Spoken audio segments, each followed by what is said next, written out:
여러분 안녕하십니까? 정관용입니다.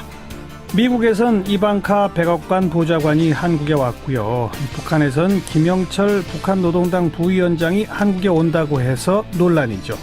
자유한국당은 천안함 사태 책임자인 김영철은 사살해야 한다, 이런 주장까지 내놓고 있는 상황인데, 잠시 후 자유한국당 나경원 의원의 목소리 들어보겠고요. 오늘 저녁 우리 여자 컬링팀 숙적 일본과 준결승을 갖습니다.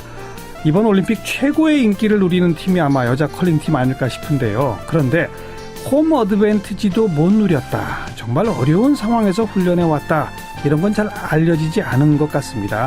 대한민국 컬링의 초석을 다지신 분, 이 김경두 경북 컬링협회 부회장으로부터 그 뒷이야기 잠시 후에 들어보겠습니다.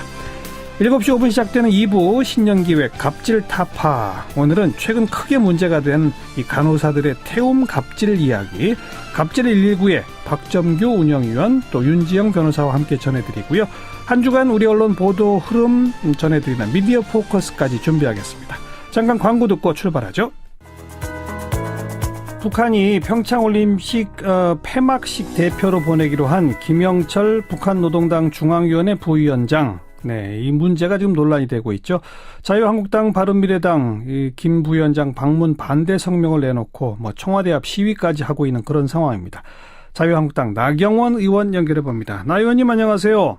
네, 안녕하세요. 네. 김영철 부위원장 어떤 사람입니까?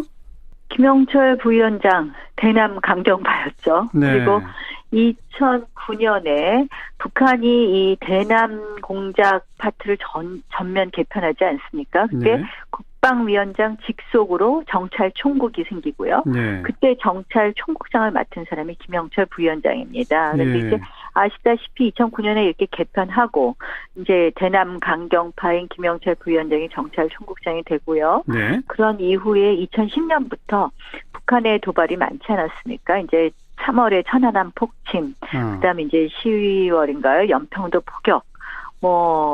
그래서 사실은 이제 김영철 부위원장 하면, 그리고 이제 2014년 그 이후에 이제 목함 지뢰 사건에 이르기까지. 그래서 사실은 이제 김영철 부위원장을 우리 통일부에 보면 북한 정보 관련 사이트가 있는데요. 네. 그 사이트에 보면 이 서해 도발 등 이 도발 관련자들 명단에 김정은, 그 다음에 이제 김영철이 기재되어 있습니다. 그만큼 이제 핵심 인물이다, 이렇게 보는 거죠. 저희 대한민국에 대한 각종 도발에. 그래서 이제 특히 천안함 폭침의 사실상 주범이다, 이렇게 보는 것이죠. 오늘 국정원은 국회 정보위원회에서 김영철이 천안함 사태에 대한 책임이 명확하지 않다라고 입장을 밝혔는데, 이건 어떻게 보세요? 그러니까 이제 이게 정권에 따라서 이제 달라지면 안 될 텐데, 그동안 이제 제가 말씀드린 것처럼 포털 사이트에 그렇게 있는 거죠. 그래서 명확한 증거가 없다, 이런 이야기인지 모르겠지만, 실질적으로 2010년에 천안함 폭침 이후에 사실은 국내 이제 민주당을 비롯해서 많은 어떤 의혹 제기를 했어요. 이것이 정부가 조작한 것이다라는 것부터 시작해서, 그래서 이제 국제민군합동조사단이 2010년 5월에 발표하지 않습니까? 이게 북한 소행이라는 것은 분명하다. 그렇죠. 북한의 어뢰에 의한 것은. 근데 이제 그거조차도 사실 민주당은 쉽게 인정하지 않고 의혹이 해소되지 않았다, 이런 발표를 했어요, 그 당시에. 그래서 2012년 대선 기억하시다시피 문재인 대통령이 천안함 폭침이라고 안 하고 이 침몰이라고 표현을 써서 굉장히 논란이 되지 않았습니까? 이제 그 이후에 정부 발표를 수용한다, 이런 표현으로 사실상 동의한다고 하시긴 했지만, 결국은 이러한 어떤 천안함에 대한 생각, 인식, 이런 것이 인식이 어떻게 보면 그러한 인식의 저변에 알겠습니다. 깔린 것 때문에 이렇게 김영철 부위원장에 대해서 가벼이 생각하는 거 아닌가, 이런 생각을 해봅니다. 이런 논란이 될 걸 충분히 예상하고 북한이 김영철을 파견하려고 하는 거겠죠?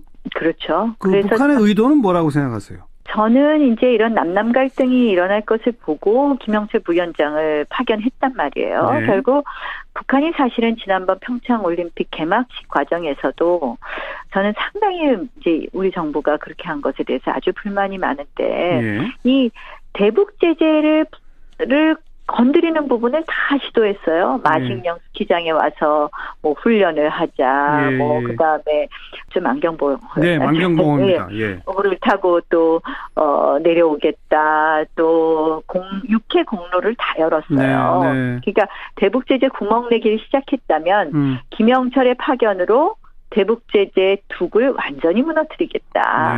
그리고 5.24 조치 해제의 첫 단추를 깨겠다. 이것이 북한의 의도라고 생각을 하고요. 그런데 왜 정부가 북한의 의도대로 말려드느냐. 알겠습니다. 그것이 참 걱정인 것이죠. 지금 더불어민주당 쪽의 논평을 보면 2014년 10월 달에 판문점에서 남북 장성급 군사회담을 할 때 바로 이 김영철이 북한 쪽 수석 대표였다.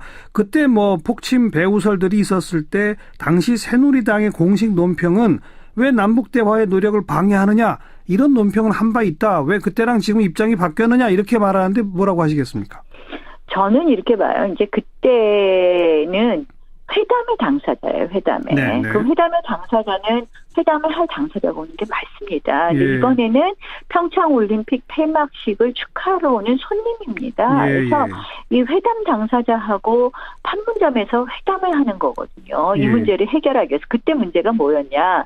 북한의 함정이 이 북방한계선을 침범해서 내려왔기 때문에 여기에 대해서 이제 우리가 사격을 하지 않았습니까, 한포에. 그래서 그 문제에 대해서 이제 논의를 하자는 거였고 그렇다면 이제 회담 당사자로서는 올 수 있지만 이걸 우리가 온 국민이 환영하는 손님으로 오는 거하고 비교하는 것은 맞지 않는 거라고 생각합니다. 근데 또 한편 따지고 보면 한국 전쟁부터 시작해서 김일성, 김정일, 김정은으로 이어지는 북한의 최고 지도자야말로 남쪽에 대한 모든 도발과 공격과 테러의 가장 주범 아닙니까?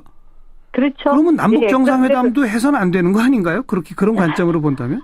아니, 네. 이렇게 보실 수 있을 것 같아요.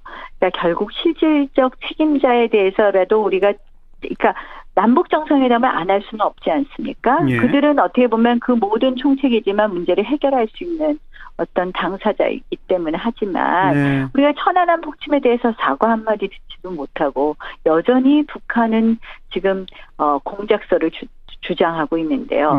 이러한 부분을 하나씩 이렇게 짚어가지 않고서는 우리가 진정한 남북 대화가 안 된다고 보는 거죠. 그래서 알겠습니다. 그래서 정부는 일단 수용할 것 같은데 정말 오게 되면 자유한국당은 어떻게 대응하실랍니까? 의총에서 더 논의한다고 합니다. 제가 지금 제가 당 지도부가 아니니까 어떻게 하겠다 이렇게 말씀드리기는 어렵고요. 단호한 입장을 보이겠다고 합니다. 여기까지 듣겠습니다. 고맙습니다. 네, 고맙습니다. 자유한국당 나경원 의원이었습니다. 이번 동계올림픽을 통해서 가장 많은 국민들에게 폭넓은 사랑을 받게 된 종목하면 바로 컬링이겠죠. 정말 대단히 잘하고 있습니다. 조금 이따 또 경기가 있죠. 그런데요, 속사정을 알고 보니 우리 컬링 대표팀이 홈팀임에도 불구하고 막상 이 강릉에 있는 컬링 경기장에서는 제대로 훈련도 하지 못했다고 그러네요. 자, 이 사연을 좀 들어보겠는데 경북 의성에 경북 컬링 훈련원 설립을 주도해서 현재 대표팀의 초석을 다지신 분이고 지금 경북 컬링 훈련원 원장도 맡고 있죠. 경북 컬링 협회 부회장이시고요. 김경두 부회장 안녕하세요. 안녕하십니까. 반갑습니다. 김경두입니다. 네. 아니 강릉 컬링 경기장에서 연습을 많이 못했어요? 왜 그랬습니까? 그건 조직위원회 사정이니까 제가 따로 설명을 안 하겠습니다. 근데 아무튼 실제 그 훈련을 제대로 못했어요? 그런 어려움은 많았습니다.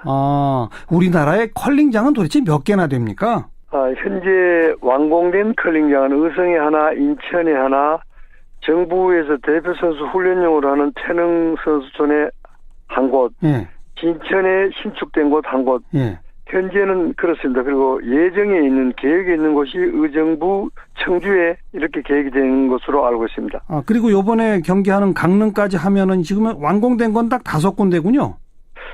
강릉은 거기 특수한 시설이라 아마 향후 계획은 저희들이 잘 알 수가 없습니다. 이번 올림픽 끝나면 다시 철거될 수도 있나요? 아니면 다른 걸로 바뀌거나? 그런 가능성도 있고 용도가 바뀔 수도 있고 그렇습니다. 그 계획은 자세히 알 수가 없습니다. 그렇군요. 그런데 그 강릉 컬링 경기장이 완공된 게 얼마 안 됐습니까?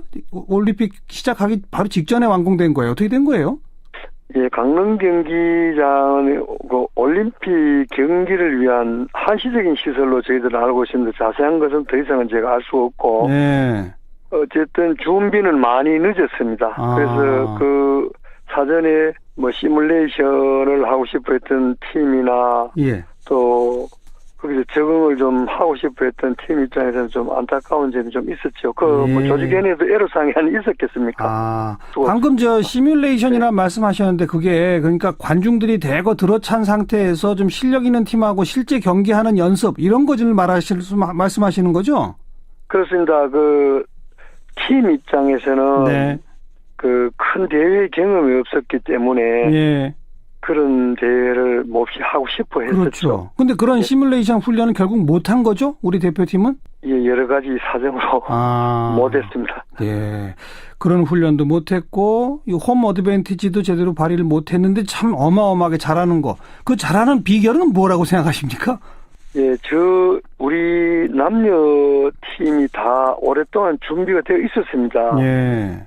그동안 이렇게 국민들 앞에 좋은 모습을 보일 기회가 없었던 것인데, 예. 여자팀의 경우만 간략하게 설명을 드리면 10년 이상 저 팀이 나름 경상북도 컬링의 형편의 범위 내에서 예. 그 체계적인 훈련을 쭉 해왔습니다. 국제적인 경험이라든지 뭐 특별한 강습이라든지 나름 여러 가지 훈련을 다양하게 시도해왔었죠. 지금 그 대표팀에 포함된 5명 선수가 이미 10년 전부터 한 팀이었습니까? 한 명은 원래 5명은 현재 김민정 감독을 포함해서 김초희가 들어오기 전에 5명이었는데 거기에 이제 김초희까지 포함된 거군요. 김초희가 포함되고 가장 이제 맏언니가 지도자 역할을 자연스럽게 이제 하게 됐죠. 10년 이상 담금질을 해왔다 이 말씀이시군요. 예, 그렇게 말하고 싶습니다. 우리 김경두 회장께서 그런데 컬링에 우리 국민들이 거의 알지도 못하던 한 30년 전부터 여기를 보고 빠지셨다면서요? 컬링의 매력이 뭐였습니까? 저는 원래 레슬링 선수였습니다. 학창 시절에. 예. 학교에서 학생을 가르치는 교직에 있으면서 가족과의 그 수영이라든지 스케이트라든지 주말이면 자연스럽게 생활체육을 하는 그런 그 삶을 살았는데 컬링이 제가 그때 30대 후반이고 공부를 하면서 미래 종목으로는 그런 대로 의미가 있겠다. 그리고 또 엘리트 쪽을 봤어도 올림픽 종목이고 그래서 초기에는 아주 가볍게 우리 주변 사람들 좀 모여서 이 컬링을 즐기기도 하고 소개도 해주고 이 정도로 시작을 했다가 자꾸 욕심이 생기고 이렇게 뭐 빠지고 하다 세월이 이렇게 많이 오게 됐습니다.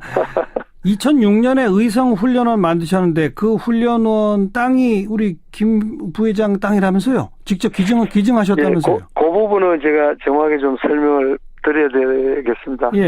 워낙 그 당시에 컬링장은 꼭 필요한 상황이고 땅도 없고 돈도 없고 경험도 없고 필요하기는 하고 그래서 저를 중심으로 몇몇 분들이 뜻을 냈습니다. 그래서 자치단체도 설득을 하고 또 지원책도 추진해보고 이러다가 제일 급선무가 부지가 안 되니까 부지부터 정해라 했어요. 그러면 정해야 될 형편이 돼서 그러면 의성에 제가 그 의성 외곽에 밭이 조금 있었습니다. 거기를 경상북도에다가 부지로 제안을 하고 문서로 제안을 했습니다. 하고 진행 과정에 나중에 그 당시 군수님께서 부지는 의성군 부지를 내주셨습니다. 시작을 그렇게 가다가 다행히 또 군이 좀 더 적극적으로 이 관심을 가지면서 부지를 군에서 부담을 했습니다. 많은 국민들이 아니 왜 하필 그 전국에 많은 곳이 있는데 경북 의성에 컬링장이 있고 거기 출신들이 이렇게 잘할까 의아해했는데 이런 속사정이 있었군요. 뭐 갈 데가 없으니까 그 당시는 최선택이었습니다. 아무튼 불모지를 뭐 일구셔서 이렇게 잘하는 팀으로까지 육성해 오셨는데 앞으로 좀 뭐가 필요하다고 보십니까? 마침 이낙연 총리도 뭐 컬링 팬이 됐다는데 이 방송 통해서 이낙연 총리한테 한마디 해보세요. 컬링만을 위한 제안이 아니고 컬링의 미래를 위한 대책이기도 하고 또 국가 정책에 저희들이 오랫동안 컬링과 관련된 수십 년간 선진국을 보면서 나름 느끼고 공부한 데이터들이 있습니다. 그래서 한번 정리를 해서 예. 성공 후에 절차를 밟아서 한번 제안을 하겠습니다. 예. 예. 엘리트 스포츠로서는 동계올림픽에서 지금 뭐 금운동 정도 지금 막 거론되고 있고 오늘 아마 이기면은 이제 금메달 딸 것 같아요. 저는 어떻게 생각하세요? 그렇게 말씀하시면 그렇게 될 가능성도 있는 것 같습니다. 객관적인 관점에서 봐도 정말 조심스럽게 말씀하시네요. 예. 네, 오늘 말씀 여기까지 들을게요. 고맙습니다. 예, 열심히 하겠습니다. 감사합니다. 네, 경북 컬링협회 김경두 부회장이었습니다. 윤태권 실장 어서 오십시오. 네, 안녕하세요. 앞서 나경원 의원과 인터뷰도 했습니다만 네, 북한의 고위급 대표단 구성으로 논란이 참 뜨거운데 어쨌든 이방카 백악관 선임 고문은 이미 한국에 도착을 네, 했죠. 들어왔죠. 네. 뭐 아마 청와대 만찬이 시작됐든지 뭐 곧 시작되든지 그럴 시간이네요. 시간입니다. 예. 일단 그때 펜스 부통령 왔을 때 뭐 김여정하고 만나니 많이 사실은 만나기로 했는데 북한이 취소했니 뭐 이런 뒤에 구구한 이야기가 많았잖아요. 네. 이번에도 이게 관심사였는데 백악관은 만날 계획 없다. 북한을 만날 계획 없다. 예, 이야기를 했습니다. 잘라서 딱 이야기를 했어요. 그런데 이제 뉴욕 타임스가 보도하기를 예. 문 대통령하고 이방카 선임 고문은 이야기를 여러 가지를 할 것이다. 네네. 특히 이제 트럼프 대통령의 대북 전략에 대해 논의할 충분한 준비를 하고 갔다. 네. 이렇게 보도를 했어요. 예. 동행하는 사람을 보면은 세라 허커비 샌더스 백악관 대변인 그리고 한반도 문제 전문가인 앨리스 후커 NSC 보좌관 뭐 이런 사람들이 들어있어요. 네. 그리고 의원들도 있더라고요. 그리고 오늘 뭐 만찬 이후에도 오랜 시간 함께 한다면서요. 그러니까요. 회동, 만찬, 공연. 공연도? 네. 만찬이 이제 상춘제 청와대 내에 있는 한식 건물인데 이쪽 경치가 아주 좋아요. 네. 여기서 이제 이루어지고 요리도 뭐 전통 유대 식사법인 코셔에 맞춰서 준비한다고 합니다. 가리는 음식들이 있잖아요. 예, 예. 그런 재료를 이렇게 철저하게 배제를 하고 예. 그리고 그 공연이라는 게 이제 뭐 하우스 콘서트 그 식당 같은 데서 보면 뭐 작게 이제 미니 네. 콘서트를 하는 그런 것까지 한대요. 그러니까 이건 딱 그 이방카 보좌관과 미국 대표단만을 위한 공연인 그렇죠. 거잖아요. 예. 야, 참 극진한 대접이죠.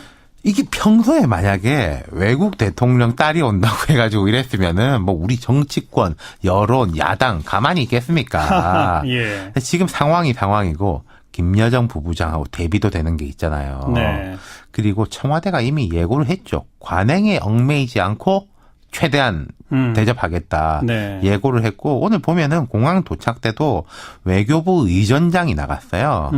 우리 외교부 의전 기준에 따르면은 이제 의전장이 차관보급인데 외국 국가 원수, 행정 수반의 공식 방한 때만 공항에 나갑니다. 네, 이것도 역시 이제 관행에 얽매이지 않고 그렇죠. 국가 원수급으로 영접을 해준 거군요. 그렇죠. 그리고 이제 뭐 미국에서도 그에 대한 이제 걸맞는 준비를 하고 있다. 미국 보도가 그런 거고요. 네. 네. 그 김영철 부위원장의 방안에 대해서 이제 야당이 지금 강하게 반발하고 있지 않습니까? 네.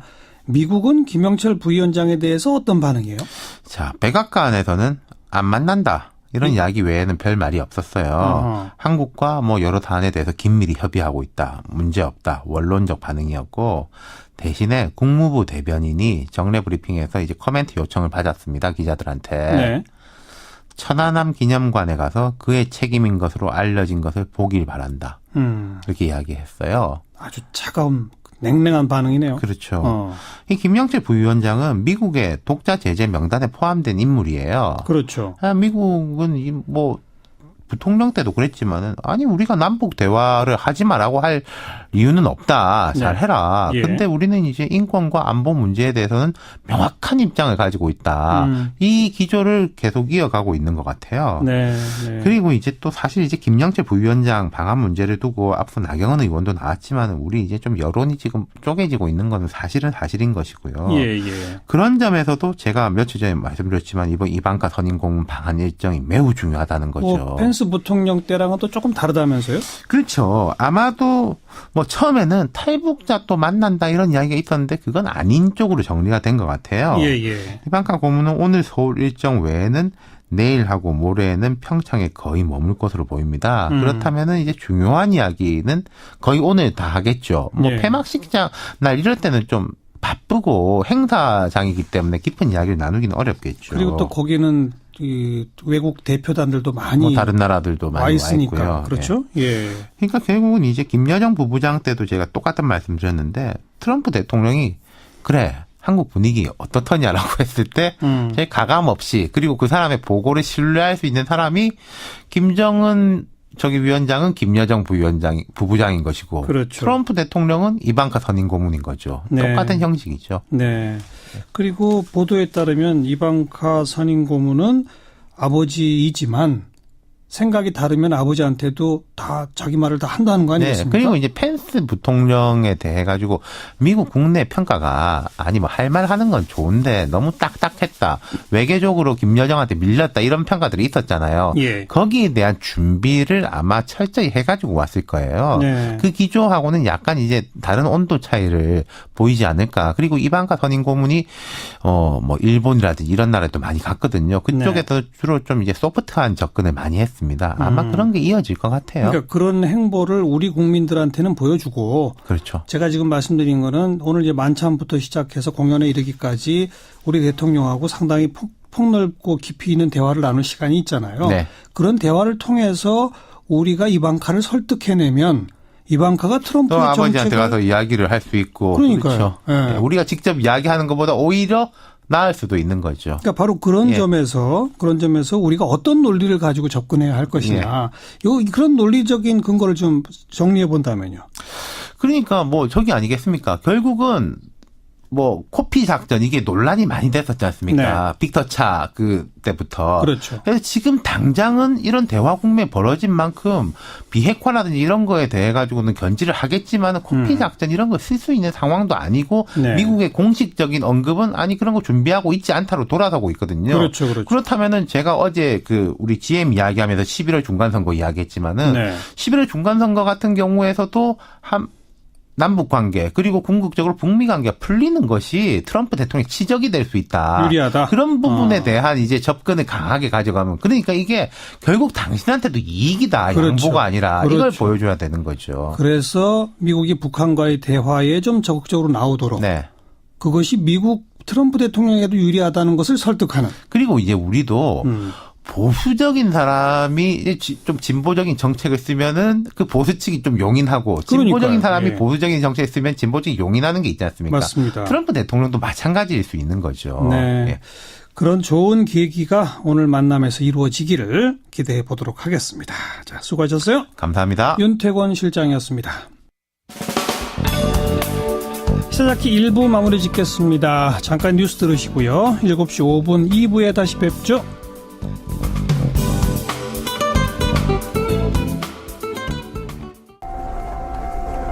시사자키 2부 화제였던 뉴스들부터 정리해드립니다. CBS 김효은 기자 어서 오세요. 네, 안녕하세요. 첫 소식은요. 네, 평창 동계올림픽에서 세월호 리본이 달린 헬멧을 쓰고 경기를 펼쳤다가 국제올림픽위원회에 제소된 선수죠.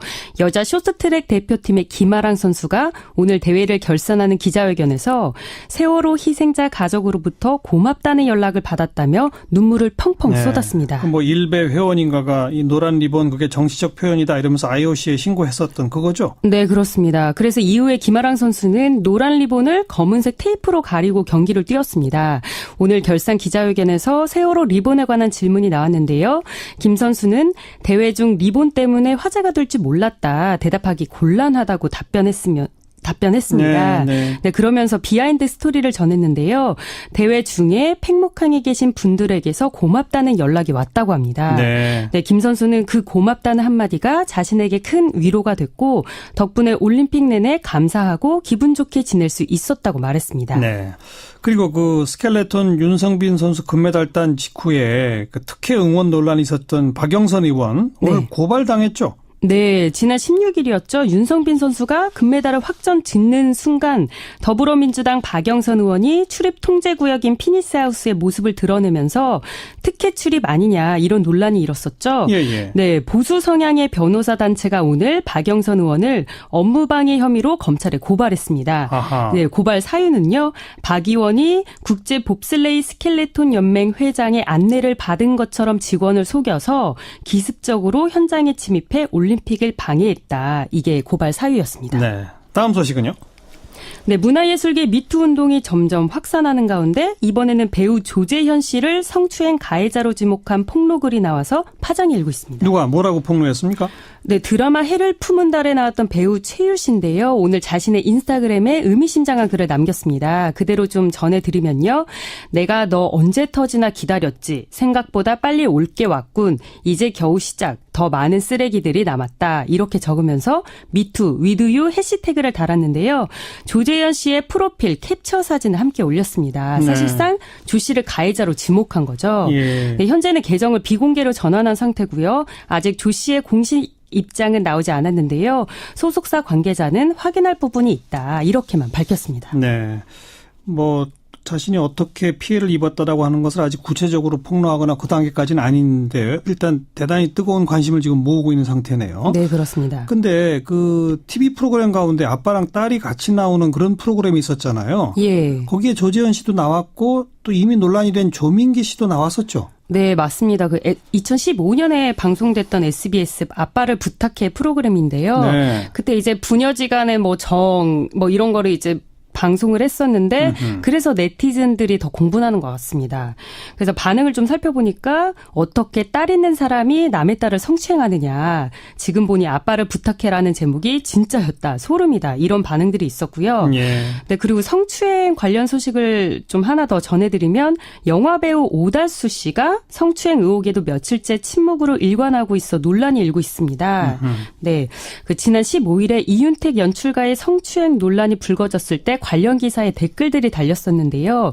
이윤택 씨와 함께 활동했던 배우 오모 씨의 성추행 의혹을 폭로하는 내용이었습니다. 그런데 이게 오늘 한 매체가 그 배우 오모 씨가 오달수 씨라고 실명으로 보도를 했고요.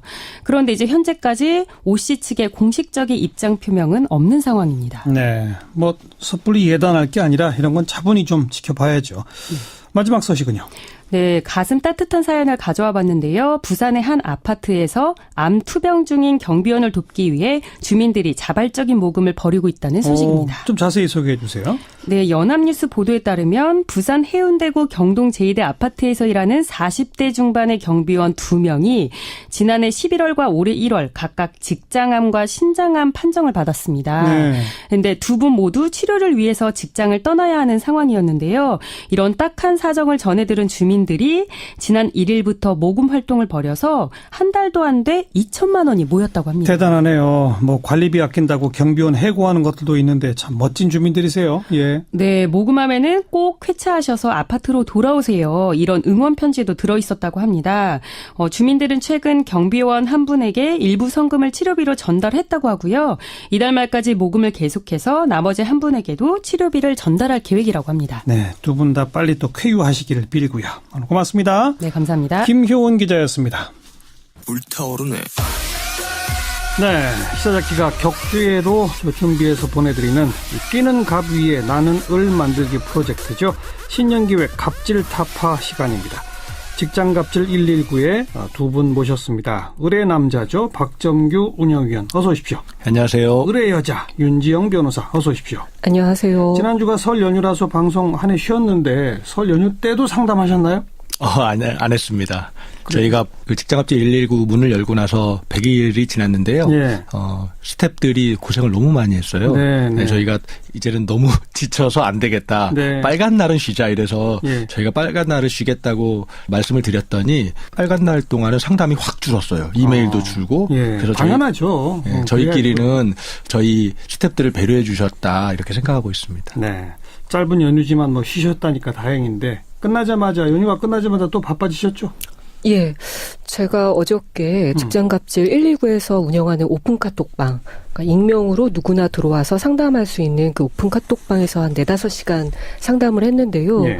이제 제보자 중에 이런 사연을 보내주신 분이 있어요. 어떤 사연입니까? 여기도 이제 최저임금 관련된 건데요. 최저임금 인상분만큼 기본급을 일단 올려주고 네. 나중에 직급수당을 받게 되면 그간 올려줬던 인상분을 토해내라. 그리고 돈을 돌려내라고요? 예, 그리고 그만큼 직군 수당만큼 이제 또 기본급은 깎는 네. 서약서를 쓰게 했다라는 거예요. 예. 그래서 이제 이분 같은 경우는 저희 쪽에 서약서 사진 찍어서 이메일 보내주시라. 그리고 이제 저희가 적극적으로 대응하려고 하고 있습니다. 네, 네. 박정규 운영위원 또 기억에 남는 상담 사례 있어요? 네, 연휴 지나고 와서 보니까 메일이 한 통 와 있었는데요. 이분은 버스 회사에 다니시는데 본인 일은 아니고 친구, 자기 지인의 버스 회사 일이었는데요.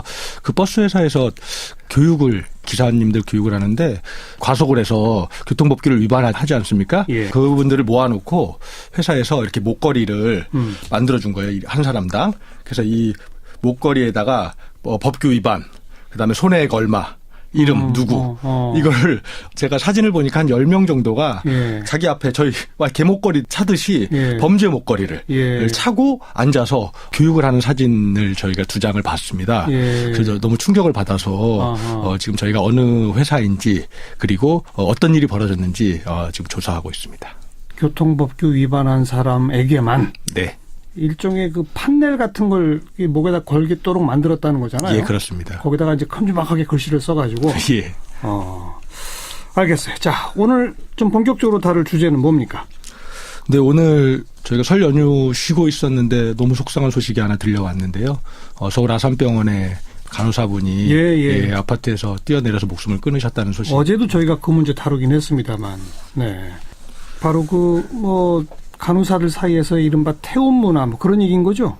예, 저희가 직장갑질 119 운영한 초기부터 사실 많은 간호사들이 제보를 해왔어요. 예. 그 제보 중에 태움에 관련된 것도 있고요.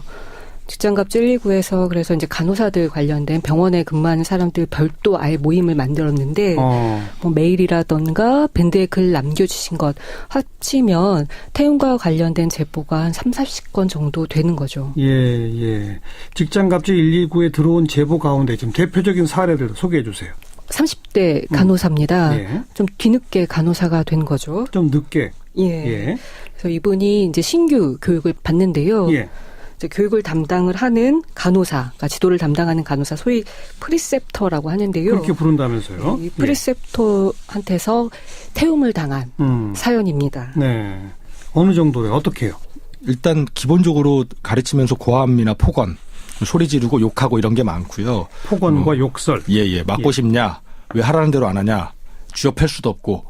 뭐 이런 말을 수시로 했다고 하고요. 예.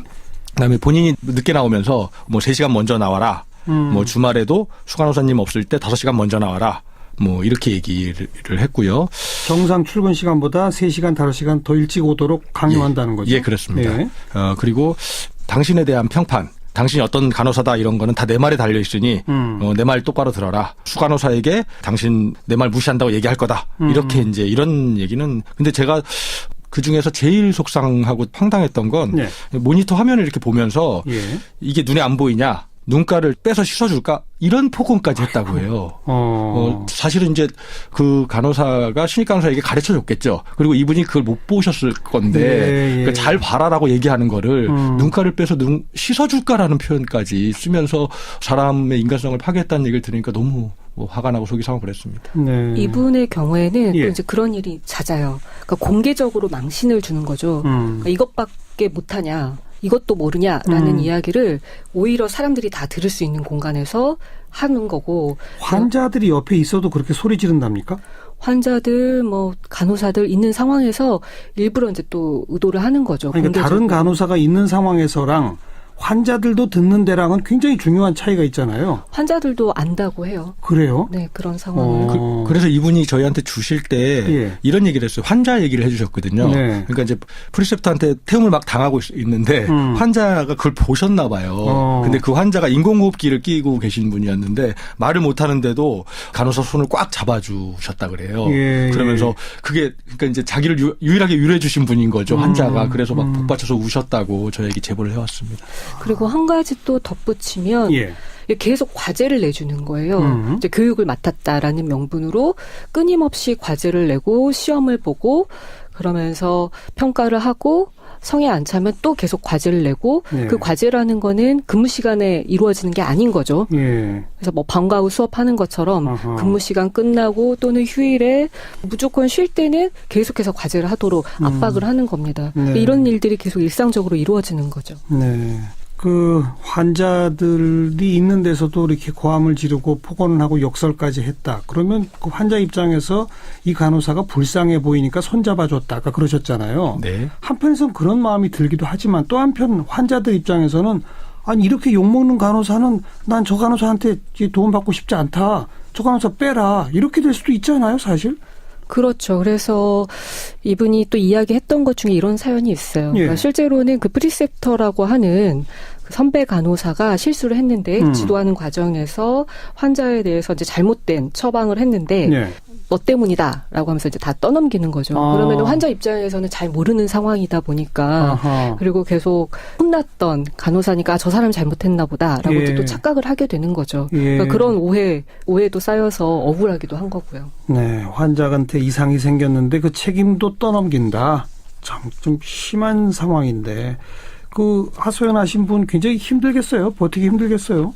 네, 저희도 걱정을 하고 있는 게 이런 분들이 보통 이제 그나마 이분은 자기가 억울했기 때문에 굉장히 꼼꼼하게 기록을 하셨어요. 예, 예. 네, 시간대별로 기록을 하셔서 예. 저희한테 제보를 주셨고 예. 저희가 이제 하나하나 답변을 해드렸는데 이분보다 저희한테 제보도 하지 못하고 속으로 앓고 있고 그렇죠. 특히 내성적이고 이런 간호사님들 같은 경우가 예. 병원을 그만두고 이직을 하거나 혹은 극단적인 선택을 하거나 네. 이런 뭐 불행한 사태로 이어지는 게 아닌가 싶습니다. 그래 지금 자세히 기록까지 해서 제보해 주신 이분한테는 어떻게 도움을 줄 수 있을까요? 저희가 메일을 받고 난 다음에 바로 답장을 드렸어요. 그래서 이제 법적으로 가능한 조치도 알려드리긴 했지만 특히 이분이 일하는 병원의 경우에는 이제 노동조합이 있었기 때문에 네, 네. 노동조합을 통해서 도움을 드릴 수 있겠다라고 판단을 했고요. 그래서 꼭 연락을 달라라고 답장을 드렸는데 결국 답장은 안 왔습니다. 아직 그래서 좀 궁금해요. 그러니까 그만둔 건지 아니면 그냥 스스로 감내하기로 네. 포기한 건지 네. 도대체 무슨 일이 벌어진 건지 예. 굉장히 궁금합니다. 예. 혹시 지금 듣고 계신다면 꼭 연락 주십시오. 그러니까 법적인 도움을 어떤 방식으로 줄 수 있는 건지 혹시 이 방송 들으시는 분한테 조금 미리 내용을 알려주세요. 노조를 통해서 어떻게 해가는 게 좋은 겁니까? 이런 식으로 괴롭힘을 당하고 있는 분이라면. 법적인 측면에서만 놓고 본다면 네. 사실 다양한 것들을 검토를 해야 돼요. 예컨대 실제 때린다던가 아니면 물건을 집어던진다. 이거는 사실 폭행죄에 해당하거든요. 그렇죠. 그렇지만 대부분의 사실 태움이라는 거가 법적으로 대응하기 어려운 부분들이 있어요. 뭐 예컨대 공개적으로 너 이것밖에 안 돼? 너 이것도 몰라? 이래가지고 제대로 간호사 일을 하겠어? 라고 막 면박을 줬을 때 네. 모욕죄 를 우리는 검토해 볼 수 있겠지만 실제로는 나는 모욕 주려고 한 거 아니다. 교육 때문에 한 거다. 네. 이렇게 나오면은 사실 할 말이 없어지는 거죠. 예. 그리고 듣는 입장에서는 협박으로 느껴질 수 있어요. 그런데 뭐 눈가를 아까 전에 씻어줄까 이런 표현은 굉장히 위협적일 수도 있고 거의 욕설이죠, 이건. 네. 그렇죠. 그리고 또 말을 하는 사람이 자기보다 높은 직급에 있는 사람이기 때문에 예. 듣는 사람 입장에서는 이게 협박이라고 생각될 수도 있지만 또 막상 법적으로 따지게 되면 마찬가지로 나는 협박할 의사가 없었다. 실제 눈가를 빼서 씻어줄 의사가 없었다. 그렇게 행동할 의사가 없었다라고 발뺌을 해버리면 예. 협박죄도 성립하지가 않는 거거든요. 예. 그리고 근로시간 외에 사실 교육이라는 것도 엄밀하게 따지면 그 역시도 뭐 노동법 위반이고 그에 해당하는 임금을 줘야 된다라고 생각할 수도 있지만 교육이었다. 일한 거 아니었다라고 하면 그것도 교묘하게 빠져나갈 수 있어요. 뭐 한 가지 덧붙인다면 뭐 형사적인 대응은 아니더라도 어쨌든 정신적으로 괴롭힘을 당한 거에 대해서 민사상 손해배상 그렇죠. 손해배상을 청구를 할 수 있죠. 하지만 그 역시도 시간이 굉장히 오래 걸리고 입증이 힘들어요. 이럴 때 노조가 중요한 역할을 해야 되는 거죠. 법률적으로 개별적으로 소송이나 이런 식으로 또 고발이나 이런 식으로 대응하기는 좀 쉽지 않다. 그런 말씀이시고. 예. 그럴 때 노조를 통하면 어떤 도움을 받을 수 있는 겁니까? 그러니까 이제 저희가 노조를 제안해 드리고 또 노조에도 저희가 연락을 드렸어요. 뭐냐면 이번에 벌어진 이 제보 사례를 봤을 때 상당히 오랫동안 지속적으로 됐을 가능성이 높다. 그렇죠. 그리고 이 사람만이 아니고 이 병원의 문화일 가능성이 높기 때문에 이건 실태 조사를 통해서 이 문제가 얼마나 심각한지를 노조가 알아야 되고 이거에 대한 대응 방안을 노조 차원에서 얘기를 해야 된다 반드시. 그래서 그런 정보를 저희가 전해드렸고요. 저희가 이제 청취자분들께 말씀드리고 싶은 건 아까 같은 그런 정말 폭행과 다름없는 진배 없는 그런 폭언을 듣고 이럴 땐 반드시 녹음을 해놔서 이런 일들이 좀 바뀌고 변화할 수 있는 계기를 만드는 게 필요하고 저희는 그런 제보를 받아서요. 보건복지부 이런 데를 통해서 관계기관을 통해서 조사를 좀 해야 된다. 이거는 실태 조사를 이렇게 좀 요구해 볼 생각입니다. 또 어떤 사례들이 있습니까? 이런 유사한 사례들이. 이번에는 그 프리셉터 간호사에 의한 태움이 아니라 의사에 의한 태움이에요. 의사가 간호사를. 네. 수술 의사가 수술실 간호사들한테 마찬가지로 교육 그리고 실제 지금 수술 도중이다. 그렇기 때문에 긴장해야 된다라고 하면서 계속 폭언을 퍼붓는 거죠. 야 이씨 뭐 XX야 막라고 하면서 욕하고 그리고 막 수술 도구를 던지기도 하고 그렇기 때문에 이제 간호사들이 너무 힘든 거죠. 말도 못하고 의사가 이제 그렇게 하니까요. 그래서 그만두게 되고 그러면 인력은 줄어들기 때문에 또 남아있는 간호사들이 또 더 많이 또 일은 커지는 거고요. 그래서 계속 대기를 해야 되고 당직을 서야 되고 이런 것들이 이제 복합적으로 작용을 하는 거예요. 그래서 태움과 노동법 위반 뭐 이런 것들이 사실 막 겹쳐 있는 그런 사안입니다. 그러니까 단순히 선배 간호사뿐 아니라 의사가 가해자인 경우도 대단히 많더라. 그런 얘기 아니겠습니까? 예, 그렇죠. 그래서 오늘 좀 저희 제보 들어온 것 중에 또 생각보다 인턴, 레지던트 또 의사들도 제보 많이 주세요. 그렇죠. 본인들도 이제 그건 이미 태움 당하고 있다라고 밝혀졌잖아요. 전공이 뭐 다리에 피멍이 들 때까지 얻어맞고 뭐 이런 사례들도 있지 않습니까? 그런 폭로가 있음에도 불구하고 여전히 병원 문화는 아직 안 바뀌고 있다는 얘기죠. 지금까지도 제보가 이어진다는 얘기는. 예, 맞습니다. 사실은 이게 선배 간호사가 신입 간호사를 가르치면서 뭐 제가 될 때까지 태운다라는 의미로 태움이라고 표현했는데 사실은 이건 간호업계에 한정된 얘기가 아닙니다. 사실 이게 간호업계뿐만 아니고 굉장히 많은 우리 사회의 상당한 영역에서 신입을 교육하는 데서는 다 일어날 수도 있다. 많은 부분에서 일어났는데 또 그런 사례가 있나요? 예, 오늘 제가 아침에 뭐 메일을 열어봤는데 어떤 한 분이 제보를 해주셨어요. 근데 이분이 그 태움 얘기를 하면서 본인이 가서 일한 데를 두 군데를 얘기해 주셨는데 한 군데가 명품을 판매하는 곳이었어요. 이제 그런데 이제 거기 외국인들을 상대로 하지 않았겠습니까? 면세점에서? 네, 면세점에서 명품을 판매하니까. 그래서 이제 이분이 갔는데 중국어로 이제 중국 관광객을 상대로 팔아야 되는데 중국어를 잘 못했던 모양이에요. 그랬더니 싸구려 중국어를 한다면서 이제 이분에게 본인이 하는 말에 대해서 이제 막 지적질을 심하게 한 거죠. 이제 싸구려라는 게 무슨 뜻이겠어요? 명품을 팔면서 너는 왜 싸구려처럼 손님을 맞이하냐? 고급스럽게 할 때까지 이제 계속 괴롭혀서 한다라는 뜻이거든요. 그러면서 이분이 이제 거기서 당한 속상한 이야기를 저희한테 제보를 보내주셨는데요. 이분이 이제 여기를 나와서 이분이 그 호텔에서 일하셨던 적이 있었는데요. 5성급 호텔이라고 했습니다. 이 호텔에 들어갔더니 여기는 또 군대처럼 신입에게 엄청난 군기를 잡고 말 한마디 제대로 하지 못하고 차 한잔 마시지 못하게 하고 그다음에 빨리 출근해서 모든 걸 다 선배들을 대접해야 되는. 저는 그러면서 이제 신입을 이제 훈련시킨다는 명목으로 그래서 저는 이제 이게 심각한 노동법 위반뿐만 아니라 심각한 노동법 위반이 아니라 하더라도 이게 직장 생활에서 위력을 이용해서 교육 이상의 교육은 엄하게 할 수 있다고 저는 생각합니다. 왜냐하면 이 태움 문화가 잘 안 없어지는 이유 중에 하나가 간호사들이 생명을 다룬다. 그렇기 때문에 엄하게 해야 한다라는 걸로 얘기한 거거든요. 그렇죠. 근데 거꾸로 얘기하면 그래서 가장 많이 폭력이 안 없어진 데가 군대 아니었습니까? 총을 들고 있기 때문에 엄하게 한다라고 해서 가장 오랫동안 폭력이 안 없어진 곳이었고 사실은 그건 엄하게 가르치는 것과 그것을 넘어서서 교육을 무기로 해서 교육을 매개로 해서 사람의 인간성을 파괴시키는 이것은 명확히 구분돼야 되고 이것은 저는 범죄 행위라고 생각합니다. 네. 어제도 우리 그 보건의료노조 부위원장과 그런 얘기를 했습니다마는 그냥 뭐 일부 간호사들의 인성의 문제라기보다 간호 인력이 부족하니까 제대로 훈련받고 교육받지 못한 사람들을 현장에 투입하면 당연히 문제가 생길 수 있고 문제가 생기는 걸 방지하다 보면은 강하게 억압적인 분위기를 만들 수밖에 없는 구조적인 원인 그런 것들을 많이 이야기했었거든요. 그러니까 제대로 교육기관을 따로 두고 교육 간호사가 교육 시스템을 가지고 환자들을 직접 대하지 않는 상태의 어떤 일정 기간을 두든지 이런 인력 충원들이 필요한 거다 이런 얘기인 거죠. 병원의 경우는 그렇다고 그러고요. 좀 아까 말씀은 면세점, 호텔, 뭐 어디나 다 그런 일이 있을 수 있다 그런 거죠? 네, 그렇습니다. 저희한테 그런 제보가 병원 말고도 굉장히 많은 산업에서 들어오고 있습니다. 계속 지금 우울한 얘기만 하고 있는데 혹시 뭐 좀 좋은 소식 들어온 건 없습니까? 사례 해결됐다 이런 거. 이것도 설 명절이 지나고 나서 저에게 카톡이 온 건데요.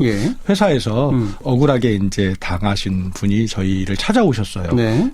근데 그분이 등치가 굉장히 크시고 키가 크신 분이었어요. 근데 그분이 자기가 당했던 갑질을 하나하나 사례를 얘기하시다가 눈물이 글썽글썽하더니 눈물을 흘리시더라고요. 저는 그 장면이 되게 잊혀지지 않았거든요. 근데 그분이 저희에게 제보하고 저희가 이제 언론에도 알리고 했더니 그 기간 동안에 회사에서 찾아와서 잘못했다고 몇 차례나 찾아와서 잘못했다고 얘기해서 그 잘못이 뭐예요? 핵심 내용이?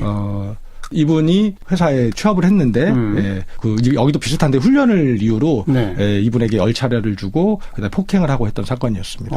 얼차려와 폭행까지. 네네. 그런데 이게 언론에까지 알려졌어요. 네, 언론에 알려졌죠. 그랬더니 와서 사과하면서 어떻게 하더라는 거죠? 예, 사과했고 그리고 가해자에게 책임을 물었고 그리고 이분이 원했던 보상을 이제 받게 됐다고 해주시면서 너무나 고맙다고 긴 카톡을 저희한테 보내주셔서요. 저희가 그날 우리 스태프들이 모처럼 마치 설 명절 선물을 받은 것처럼 즐거운 날이었습니다. 네. 그 가해자는 그러면 처벌받았으니까 다시 그 피해 입은 분하고 같이 근무하거나 이렇게는 안 되게 되는 거죠? 이분은 그만둬서 딴 일을 하고 계신데요. 어쨌든 본인이 바랬던 게 됐고 또 혹시 자기 이후에 들어올 후배들에게 알겠습니다. 이런 일이 없어졌다는 게 되게 중요한 일인 것 같습니다. 그만큼 직장갑질 119 등등을 두들겨서 가만히 있지 않고 말하고 외치고 고발하면 해결되더라. 그런 사례도 자꾸 좀 소개해 주셔야 돼요. 예, 그렇게 하겠습니다. 네. 마지막으로 우리 을들한테 좀 보낼 메시지 있으면 한마디 하시죠. 오늘 태움 이야기를 했는데요. 네. 이 방송을 듣고 계신 태움 때문에 힘들어하는 교육을 빙자로 괴롭힘을 당하고 있는 분들 저희 쪽에 적극적으로 연락 주십시오. 제보도 좋고요. 저희 운영하고 있는 오픈 카톡방에 들어오셔서 글 남겨주십시오. 네, 최저임금도 지금 집중하고 있는 과제고 또 하나 이렇게 새로운 집중 과제로 이른바 교육을 빙자한 폭언, 폭설, 폭행까지 이런 직장 갑질 한번 좀 더 바로잡아 보자는 운동을 하고 계시다는 얘기죠. 오늘 여기까지 하겠습니다. 직장갑질 119의 박점규 운영위원 그리고 윤지영 변호사였습니다. 고맙습니다. 고맙습니다. 사운드 오브 뉴스 시간입니다. 김민아 기자 어서 오세요. 안녕하세요. 들어볼 소리는요. 여자 컬링 대표팀 조금 후에 이제 일본과 준결승전을 갖게 되는데요. 네. 평창 동계올림픽 최대 화제가 되었던 만큼 이 소리를 같이 한번 들어보시겠습니다. 네, 김은정. 자, 손을 떠났어요.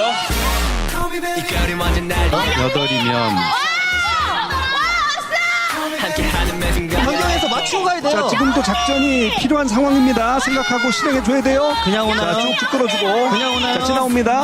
자, 이거는 안 걸려야 되는데요. 네, 자, 좋아요. 연미 닦고 있어요. 와요, 자, 와요. 바깥쪽으로. 좋아요, 그렇죠. 안 걸리지 정말 들어가기 어려운 거를 시도를 했어요. 그렇습니다. 어려운 공간이 너무 없었는데 우리 자, 이거 멋진 샷이 나올 것 같은데요. 네, 이거 빅샷입니다. 주목해주세요. 자, 봅니다. 가겠습니다. 그대로 가서 자, 1번 맞고. 네, 그렇죠.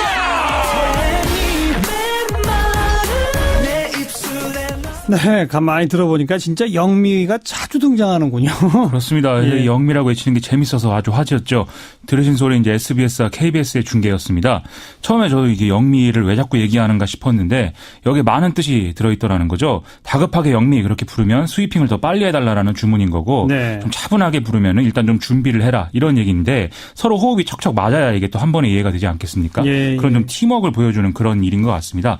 또 모두 선수들이 경북 의성 출신이다 보니까 의사소통을 기본적으로 이제 사투리로 하는데 야를 때리고 자를 째버리고 이런 사투리가 또 재밌다고 느껴져서 이것도 네티즌들 사이에서는 화제입니다. 우리가 그 예선 풀리그 하면서 딱 한 번 진 게 일본한테 진 거잖아요. 그렇습니다.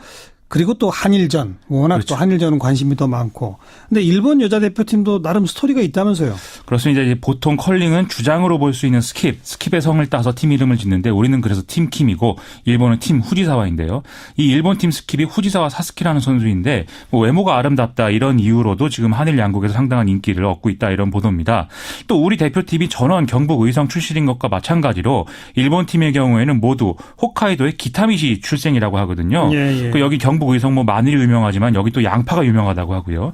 그 경기장에서도 또 홋카이도 사투리로 의사소통을 하기 때문에 여러모로 또 우리 선수들하고 비슷한 측면들이 있는 것 같습니다. 그 김은정 대 후지사와 이 스킵 대 스킵의 대결 구도 이게 관심사죠. 그렇습니다. 아무래도 스킵이 팀 전체 전략을 좌우하는 측면도 있다 보니까 이런 대결 구도가 또 화제가 되고 있는데 우리 대표팀의 김은정 선수는 고등학교 때 방과후 활동으로 컬링을 처음 접했고 원래 이제 그 가족들이 모두 이제 농사에 종사하는 것으로 이렇게 알려져 있죠. 네. 그런데 반면 후지사와 사스키 선수는 아버지가 컬링 선수 출신이고 6살 때부터 조기 교육을 이제 받았다고 하거든요. 또 오빠와 언니도 모두 컬링 선수 출신이라고 하니까 나름대로 컬링계에서는 엘리트인 셈입니다. 예. 언론을 보면은 샷 성공률 이런 거를 비교한 기사도 있는데요. 예선을 기준으로 하면 김은정 선수는 샷 성공률이 78%로 10개국 스킵 중에 2등이라고 하고요. 일본 후지사 사스키 선수는 73%로 6위라고 합니다. 그럼 우리나라가 유리하네요.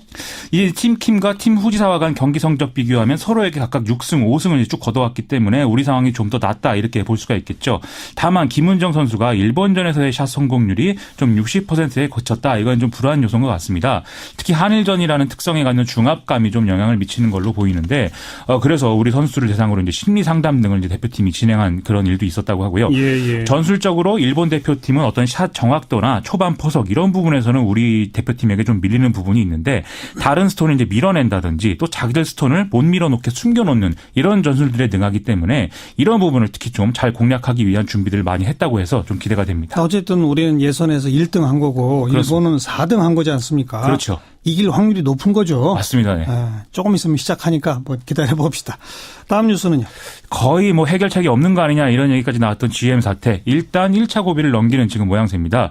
오늘 한국 GM 이사회가 열렸는데요. 차입금 만기 연장 그리고 임시주총 개최권 이 두 개를 이제 안건으로 다뤘습니다. GM 본사는 차입금 문제에 대해서는 이 산업은행의 실사 완료 전까지 한시적으로 만기를 연장하기로 이렇게 결정을 했는데요. 임시주총 개최의 경우에는 여기서 이제 한국 GM 부평 공장을 담보로 설정하기 위한 특별 안건을 이제 처리하기 위한 그런 임시주총 개최를 열자는 거였는데 네. 여기에 대해서는 이대주주인 산업은행이 거부권 행사하겠다 이런 입장을 밝혀서 안건 자체가 이제 상정이 안 된 그런 상황이 됐습니다. 애초에 GM은 차입금 만기 연장의 전제 조건으로 부평 공장을 담보로 제공해 줄 것을 한국 GM에 요구한다는 방침이었으니까 결과적으로 이 요구는 철회한 것에 가까운 그런 결과가 나온 셈이라는 거죠. 그러니까 GM이 한국 내 사업은 계속 유지한다 이런 게 확인된 거예요. 어떻게 된 거예요? 이 부평 공장 담보 문제를 보면은 그런 측면에서 좀 진전이 있는 걸로 봐야겠는데요. 아직 좀 불명확한 부분들이 남아있는 상황입니다.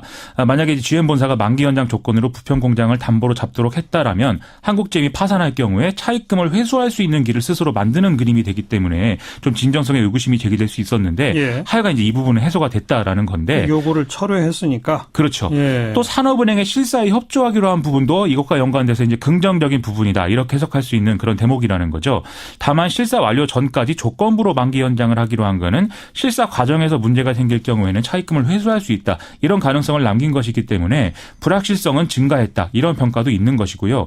또 실사가 끝난 이후에 그런 만기는 재연장되는 것이냐 여기에 대해서도 구체적으로 어떻게 하겠다는 내용이 없기 때문에 이것도 좀 앞으로 걱정거리가 될 것 같습니다. 뭐 진짜 수싸움은 이제부터 시작이네요. 그렇습니다. 특히 실사 이후에 GM이 노조의 양보와 이를 통한 정리해고 그리고 정부의 지원을 동시에 이끌어내려고 시도할 것이다. 이게 이제 문제가 되고 있고요.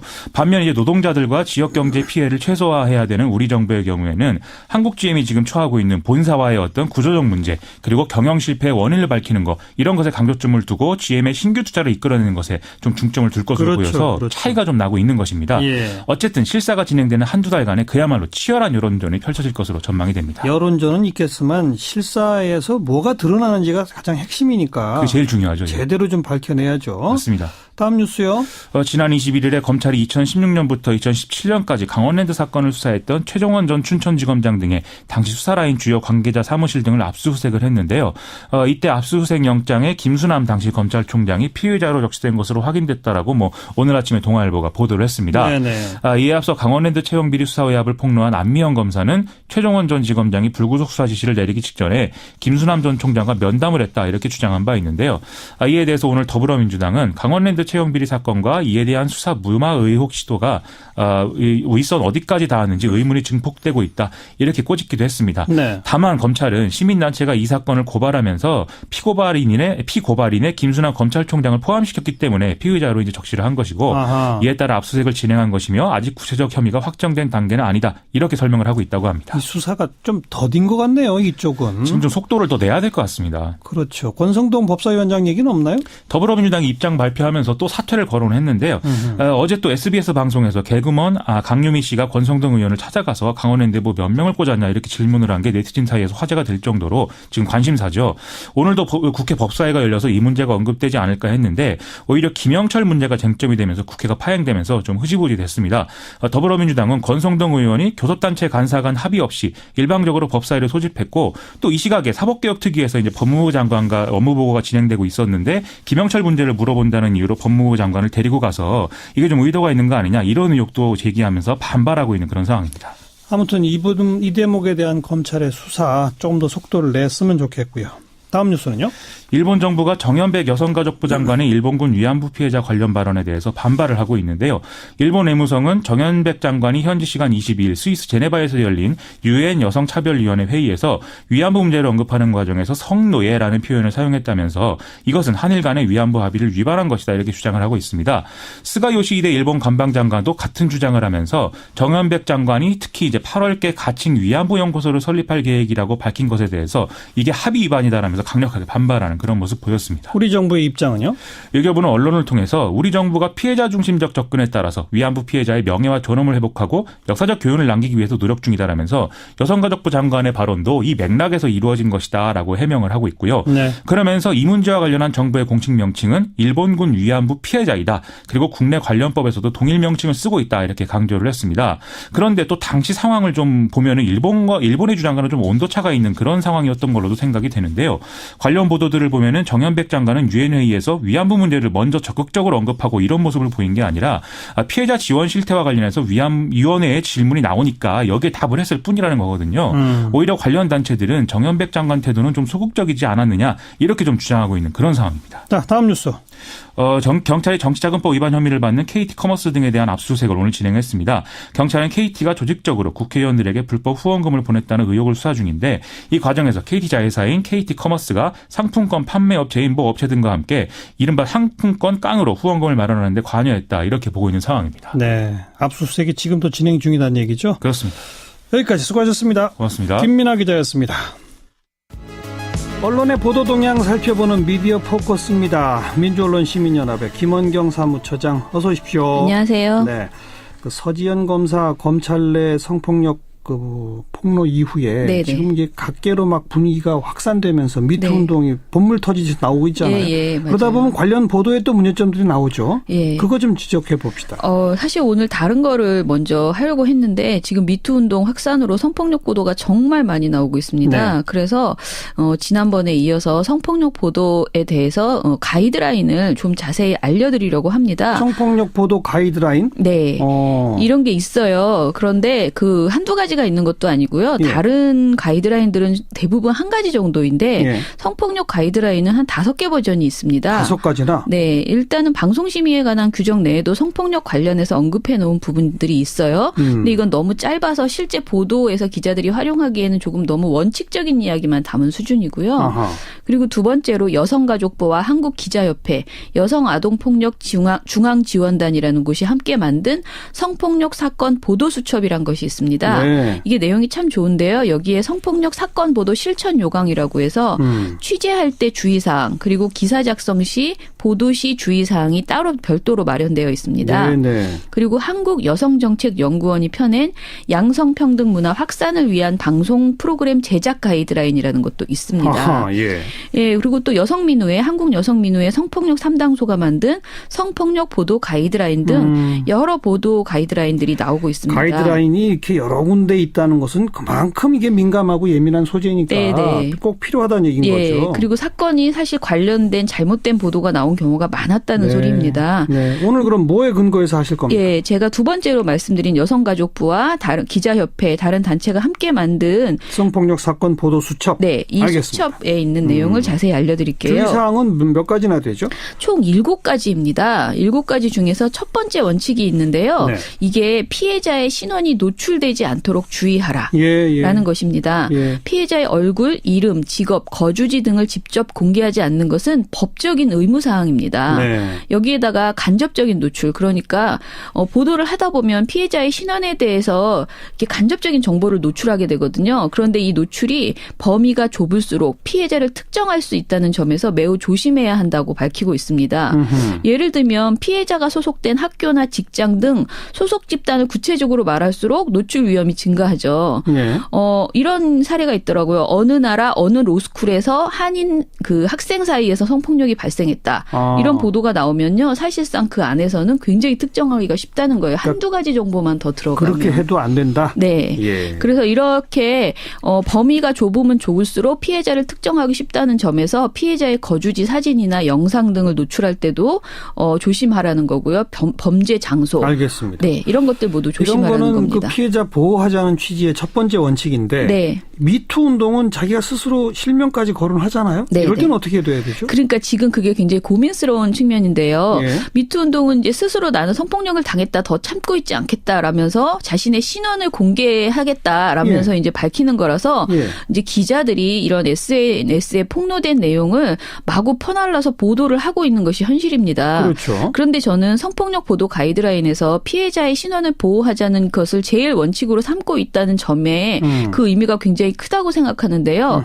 아무리 스스로 SNS에 미투 운동의 차원에서 폭로글을 올렸다 하더라도 최소한 기자가 이것을 기사화할 때는 본인에게 취재 의사를 거듭 묻고 그리고 신원 공개의 의사가 정말 있는 것인지 어느 수위로 공개를 원하는지 등을 취재한 이후에 그러니까 동의를 받은 다음에 보도해야 된다고 생각을 합니다. 최근 사례를 보면요. 대부분 피해자의 이름이 그대로 부각되는 경우가 많고요. 그렇죠. 당연히 묻지 않습니다. 최영미 시인 등 많은 사람들이 피해자의 실명으로 계속 공개됐고요. 그리고 지금 이은택 감독 문제를 폭로한 사람들도 모두 실명으로 보도되고 있습니다. 네네. 최근에 이런 보도도 있었는데 어두운 마수 땡땡땡 이건 실명이에요. 제가 말씀드리는 그 땡땡땡은 어두운 마수 땡땡땡 과거 연기지도 빙자한 여고생 땡땡 추연 사연은 이라는 보도 제목이 있었는데요. 이 보도를 보면 성추행을 당했던 피해자라면서 특정 배우 이름을 그대로 폭로해서 기사를 쓰고 있는데 이 내용은 미투 글을 쓴 분도 아니에요. 읽어보면. 그런데 왜 과거에 있었던 일을 끄집어내서 그냥 마치 미투의 일환인 것처럼 이렇게 보도가 되는 경우 그리고 최근에 자신이 SNS로 그 미투 운동은 했지만 취재를 거부한다 한 사례가 있어요. 그런데 본인 의사와 상관없이 이 관련된 보도가 계속되고 있어서 본인이 기자에게 하소연하는 이런 그런 경우도 알겠습니다. 있었습니다. 네. 그러니까 SNS에 자기 신원까지 밝히고 뭔가 내용을 적었다 하더라도 원칙적으로는 본인에게 취재에 응할 의사가 있느냐, 실명 공개해도 되겠느냐, 내가 보도해도 되겠느냐는 허락을 받고 하는 것이 원칙이다. 저는 그렇게 봅니다. 그렇게 이 원칙을 해석해야 된다고 봅니다. 두 번째 원칙은 뭡니까? 피해자의 피해 상태를 지나치게 자세하게 보도하는 것을 자제하라는 것입니다. 이유가 있는데요. 일단 피해자가 입은 상태, 이걸 너무 자세히 보도하는 과정에서 또다시 피해자의 사생활의 비밀과 자유를 침해할 소지가 매우 높기 때문이고요. 그리고 또 너무 자세히 쓸 경우에 피해자에게 당시의 공포심과 성적 수치심을 재경험하게 하는 2차 피해를 줄 수 있다는 측면 맞습니다. 때문입니다. 세 번째 원칙은요. 사건과 무관한 피해자의 사생활에 대해서 보도하지 말라는 것입니다. 여기서 사생활이라는 것은 애매하잖아요. 평소 습관, 기호, 질병, 특히 질병 내용 굉장히 많이 또 보도해요. 그리고 장래 희망, 주변인들의 피해자에 대한 평가 이런 것들은 담지 말라는 겁니다. 이슈가 된 사건의 피해자라고 해서 그 사람의 사생활 영역까지 국민의 알 권리의 대상이 되는 것은 아니다라는 그렇죠. 점에서 피해자에 대해서는 최대한 적게 보도하라라는 것을 원칙으로 내세우고 있습니다. 신상 털기식으로 하면 안 된다는 얘기 아닙니까? 그렇죠. 네, 그다음은요. 네 번째로 성폭력 사건에 피해자 측에 책임이 있다는 인식을 심어줄 수 있는 보도를 하지 말아야 된다라고 강조하고 있습니다. 예를 들어 강도를 당한 피해자에게 왜 가해자의 공격을 막아내지 못했는지 따지진 않잖아요. 그렇죠. 왜 그 시각 그 자리에 가해자와 같이 있었냐 이렇게 따지지 않죠. 그러니까 유독 성범죄 범죄에 있어서만 자꾸 이런 것들을 묻는 그런 질문이나 문장이 나옵니다. 이로 인해서 독자와 시청자들은 뭔가 피해자에게 일정 부분 책임이 있는 것 아니냐라는 생각을 자꾸 하게 된다는 거죠. 특히 범죄 발생 당시에 피해자의 직업이나 평소 행동, 성향, 결혼 여부, 음주 여부, 옷차림, 피해자 거주지와의 접근 가능성 등 그 성폭력 사건 그 자체와 관계없는 비본질적인 내용에 대해서는 언급하지 말라라는 것입니다. 한마디로 뭔가 이 사람 때문에 벌어진 거 아니냐라는 가치 판단이 가미되지 않도록 주의하라는 최근 의미입니다. 보도 중에 그런 사례가 있나요? 몇 가지가 있었는데요. 채널A가 2월 12일에 제주 게스트하우스 살인 사건을 보도를 했습니다. 근데 이 사건 보도에서 보면요. 기자가 해당 게스트하우스는 젊은 사람들이 많이 찾는 곳이었습니다. 여기까지는 괜찮아요. 근데 파티를 하는 게스트하우스다 보니 술 좋아하고 사람들 만나서 어울리는 걸 좋아하는 사람이 많이 가게 되죠라고 설명을 하거나 그 다음날 13일 날 관련 보도에서는 파티를 하는 게스트하우스다 보니 술 좋아하고 사람들 만나서 어울리는 걸 좋아하고 동네 어르신들이 그 집 시끄럽다고 했다. 그런 얘기를 들었다. 20대 중반 이렇게 혼자 온 여자들이 많이 캐리어 끌고 올라갔다. 소등도 없었다. 등의 이웃 주민들의 발언을 담았습니다. 근데 이런 식의 그 행태, 그러니까 피해자들의 행태에 대해서 자세하게 보도하는 것이 바로 피해자에게 책임을 묻는 결과가 될 수 있습니다. 술 좋아하는 20대 여성이 혼자 술을 마셨다는 식으로 쭉 써 있는 거잖아요. 근데 그거랑 살인의 피해자가 된 거랑 무슨 관련이 있는 겁니까? 근데 묘하게 연결될 수 있다. 그런 인상을 줄 수 있고요. 또 최근에 프라임 경제의 이명행 벼랑 끝으로라는 2월 10일 보도가 있었는데요. 익명을 요구한 공연계 관계자가 이런 말을 합니다. 밤 늦게까지 남녀가 섞여 오랫동안 연습하는 공연계의 특성상 성추행이 일어날 가능성이 높은 구조라면서 공연계 전체가 성추행 문제에 대해서 경각심을 가져야 한다고 지적했다라고 이런 내용을 보도를 하고 거든요. 근데 사실 이런 지적도 본질을 회피하는 지적이고요. 남녀가 늦게 같이 있다고 해서 그게 성추행이 일어난다? 이것은 너무 진단 자체가 허술한데 이걸 그대로 옮겨 담으면서 뭔가 피해자의 문제를 지적하는 거죠. 피해자 측 책임이 있다는 식으로 오도될 수 있는 보도 이거 안 된다. 다음 다섯 번째는요. 다섯 번째는 가해자의 범행 수법을 자세히 묘사하거나 선정적이고 자극적인 보도를 하지 않아야 된다는 것입니다. 성폭력 범죄의 특정 특성상 가해자의 범행 수법을 자세히 묘사하게 되면서 그 피해자에게 자극적인 성적 행위의 대상자로 연상 인식하도록 만들 수 있습니다. 이거는 거듭 말하지만 피해자의 성적 수치심을 재경험하게 합니다. 특히 영상 보도의 경우 저희가 여러 번 지적한 그 성폭력을 자료 화면으로 넣거나 재현 화면을 쓰거나 재현을 아예 영상으로 만드는 이런 경우는 하지 말아야 될 일이고요. 또 자극적인 사파 이것도 안 되죠. 그렇죠. 그리고 피해자가 아동 청소년인 경우에는 어떠한 경우에도 재현이나 영상 보도는 하지 말아야 된다. 아동 청소년을 성적 대상으로 그리는 어떤 그림도 그리지 말아야 된다. 그런데 요 사이는 아주 구체적으로 보도하는 게 많죠. 많았습니다. 제가 여기에서도 말씀을 드렸죠. 성폭력 막 사파로 계속 그려나오고 그러니까요. 있다고. 그리고 사실 이번의 경우에는 제가 방송에서 말씀드릴 수 없는 수준의 수위의 이야기도 많이 나왔는데요. 국민일보에서 누구누구 폭로, 아무튼 굉장히 충격적인 제목들이 좀 있는데, 이게 뭐 휘졌다, 무엇을 꽂고 버티라면서 직접 꽂아줬다 이런 제목을 이제 보도를 하는 거예요.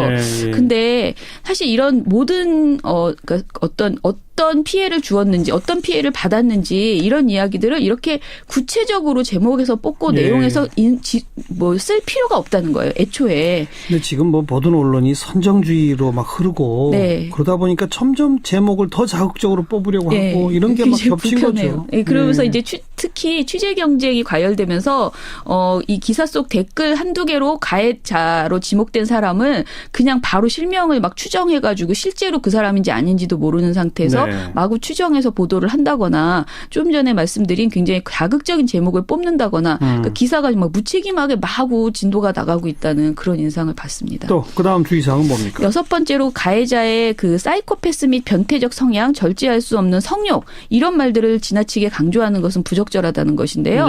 이유가 성폭력 범죄의 원인이나 범행 동기에 대해서 잘못된 통념을 심어주는 보도가 된다는 것입니다. 대부분의 성폭력 보도는 이렇게 뭔가 사이코패스의 그런 행동이 아니라는 것이죠. 그렇죠. 예, 대부분 굉장히 가까운 사이에서 발생하는 경우들이 많잖아요. 그래서 이런 실제와 다른 통념을 심어주는 보도는 하지 말라는 게 6번째 원칙이고요. 마지막으로는 사실관계가 확인되기 전에는 가해자의 일방적인 주장을 진실인 것처럼 여과 없이 보도하지 않아야 된다는 원칙이 있습니다. 이거는 이제 가해자가 여러 가지 변명을 한다거나 또는 특히 이제 가해자들이 뭔가 그 사람이 피해자가 뭔가 여지를 줬다라는 식의 주장을 굉장히 많이 하거든요. 뭐 사귀는 사이였다. 최근에 그런 대표적인 보도가 뭐였었죠? 사실은 최근에 가장 대표적인 사례는 여중생과 뭐 경찰이 그 성폭력 사건이 있었는데 가해자가 자꾸 자기는 사귀는 사이였다고 주장하는데 그거를 한 보도 안에 뭐 5번이나 보도하는 이런 사례가 있었어요. 최근에 이 미투 운동 관련해서는요. 고은 시인이나 뭐 이런 분들에 대해서 그분을 굉장히 안타깝게 생각한다. 그분에 대한 그 군산 시민의 사랑이 각별하다. 그분의 뭐 그 작품이 너무나 뛰어났다. 이런 이야기들을 느닷없이 온정적 시선을 담아서 하는 보도들도 좀 있었는데요. 성추행 보도와 관련 없는 다른 거죠. 그렇죠. 그러니까 부적절한 이런 보도 행태고요. 그리고 또 이제 KBS의 이윤택 사과 보도가 있었는데요. 2월 19일 고개 숙인 이윤택 성폭행은 아니다라는 보도를 보면요. 이때가 성폭력 정황이 명백하게 밝혀진 시기였는데 보도 내용이 사과했다. 극단 해체하기로 했다. 폭로자가 화를 냈다. 폭로가 확산되고 있다. 이런 식으로 단순 사실관계만 나열하고 이 사건에 대한 구조적 문제점을 짚는 보도가 없었습니다. 그런데 이런 보도들도 사실상 가해자의 일방적인 주장만을 딱 전하고 비판이라는 부분이 거의 없는 그런 식의 보도였습니다. 차제에 이 성폭력 관련된 보도의 6가지, 7가지 원칙 우리 언론인들은 다 좀 다시 한번 읽어봤으면 좋겠습니다. 네, 맞습니다. 오늘 여기까지 수고하셨어요. 감사합니다. 민주언론시민연합 김원경 사무처장이었습니다. 시사자키 이번 한 주 순서 모두 마치겠습니다. 좋은 주말 보내시고요. 월요일 저녁 다시 인사드리죠. 안녕히 계십시오.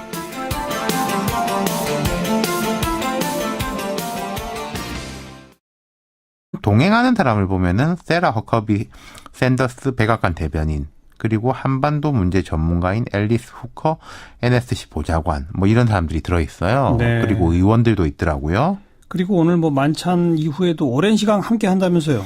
그러니까요. 회동, 만찬, 공연. 공연도? 네.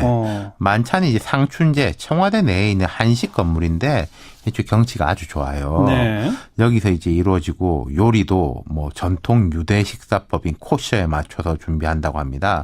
가리는 음식들이 있잖아요. 그런 재료를 이렇게 철저하게 배제를 하고 그리고 그 공연이라는 게 이제 뭐 하우스 콘서트 그 식당 같은 데서 보면 뭐 작게 이제 미니 콘서트를 하는 그런 것까지 한대요. 그러니까 이건 딱 그 이방카 보좌관과 미국 대표단만을 위한 공연인 거잖아요. 야, 참 극진한 대접이죠. 이게 평소에 만약에 외국 대통령 딸이 온다고 해가지고 이랬으면은 뭐 우리 정치권, 여론, 야당 가만히 있겠습니까? 지금 상황이고 김여정 부부장하고 대비도 되는 게 있잖아요. 그리고 청와대가 이미 예고를 했죠. 관행에 얽매이지 않고 최대한 대접하겠다 예고를 했고 오늘 보면은 공항 도착 때도 외교부 의전장이 나갔어요. 우리 외교부 의전 기준에 따르면은 이제 의전장이 차관복급인데 외국 국가 원수, 행정 수반의 공식 방한 때만 공항에 나갑니다. 이것도 역시 이제 관행에 얽매이지 않고 그렇죠. 국가 원수급으로 영접을 해준 거군요. 그렇죠. 그리고 이제 뭐 미국에서도 그에 대한 이제 걸맞는 준비를 하고 있다. 미국 보도가 그런 거고요. 그 김영철 부위원장의 방한에 대해서 이제 야당이 지금 강하게 반발하고 있지 않습니까?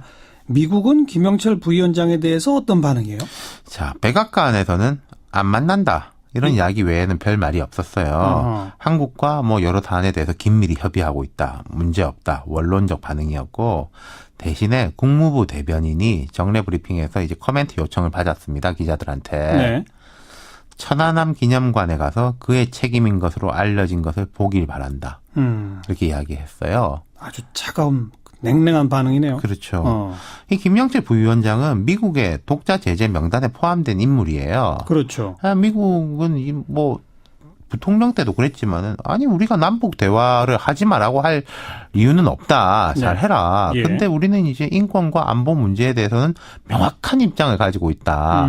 이 기조를 계속 이어가고 있는 것 같아요. 네, 네. 그리고 이제 또 사실 이제 김영철 부위원장 방한 문제를 두고 앞서 나경원 의원도 나왔지만 우리 이제 좀 여론이 지금 쪼개지고 있는 건 사실인 것이고요. 예, 예. 그런 점에서도 제가 며칠 전에 말씀드렸지만 이번 이방카 선임 고문 방한 일정이 매우 중요하다는 거죠. 펜스 부통령 때랑은 또 조금 다르다면서요? 그렇죠. 아마도 뭐 처음에는 탈북자 또 만난다 이런 이야기가 있었는데 그건 아닌 쪽으로 정리가 된 것 같아요. 예, 예. 이방카 고문은 오늘 서울 일정 외에는 내일하고 모레는 평창에 거의 머물 것으로 보입니다. 그렇다면은 이제 중요한 이야기는 거의 오늘 다 하겠죠. 뭐 예. 폐막식장 날 이럴 때는 좀 바쁘고 행사장이기 때문에 깊은 이야기를 나누기는 어렵겠죠. 그리고 또 거기는 이 외국 대표단들도 많이 뭐 다른 나라들도 많이 와 있으니까. 있고요. 그렇죠? 예. 그러니까 결국은 이제 김여정 부부장 때도 제가 똑같은 말씀 드렸는데 트럼프 대통령이 그래 한국 분위기 어떻더냐라고 했을 때 저희 가감 없이 그리고 그 사람의 보고를 신뢰할 수 있는 사람이 김정은 위원장은 김여정 부부장인 것이고 그렇죠. 트럼프 대통령은 이방카 선임 고문인 거죠. 네. 똑같은 형식이죠. 네. 그리고 보도에 따르면 이방카 선임 고문은 아버지이지만 생각이 다르면 아버지한테도 다 자기 말을 다 한다는 거 아니겠습니까? 네. 그리고 이제 펜스 부통령에 대해 가지고 미국 국내 평가가 아니 뭐 할 말 하는 건 좋은데 너무 딱딱했다. 외교적으로 김여정한테 밀렸다. 이런 평가들이 있었잖아요. 예. 거기에 대한 준비를 아마 철저히 해가지고 왔을 거예요. 네. 그 기조하고는 약간 이제 다른 온도 차이를 보이지 않을까. 그리고 이방카 선임 고문이 뭐 일본이라든지 이런 나라에도 많이 갔거든요. 그쪽에서 주로 좀 이제 소프트한 접근을 많이 했습니다. 아마 그런 게 이어질 것 같아요. 그러니까 그런 행보를 우리 국민들한테는 보여주고 그렇죠. 제가 지금 말씀드린 거는 오늘 이제 만찬부터 시작해서 공연에 이르기까지 우리 대통령하고 상당히 폭넓고 깊이 있는 대화를 나눌 시간이 있잖아요. 네. 그런 대화를 통해서 우리가 이방카를 설득해내면 이방카가 트럼프의 또 아버지한테 정책을 가서 이야기를 할 수 있고 그러니까요. 그렇죠. 네. 네. 우리가 직접 이야기하는 것보다 오히려 나을 수도 있는 거죠. 그러니까 바로 그런 점에서 우리가 어떤 논리를 가지고 접근해야 할 것이냐. 그런 논리적인 근거를 좀 정리해 본다면요.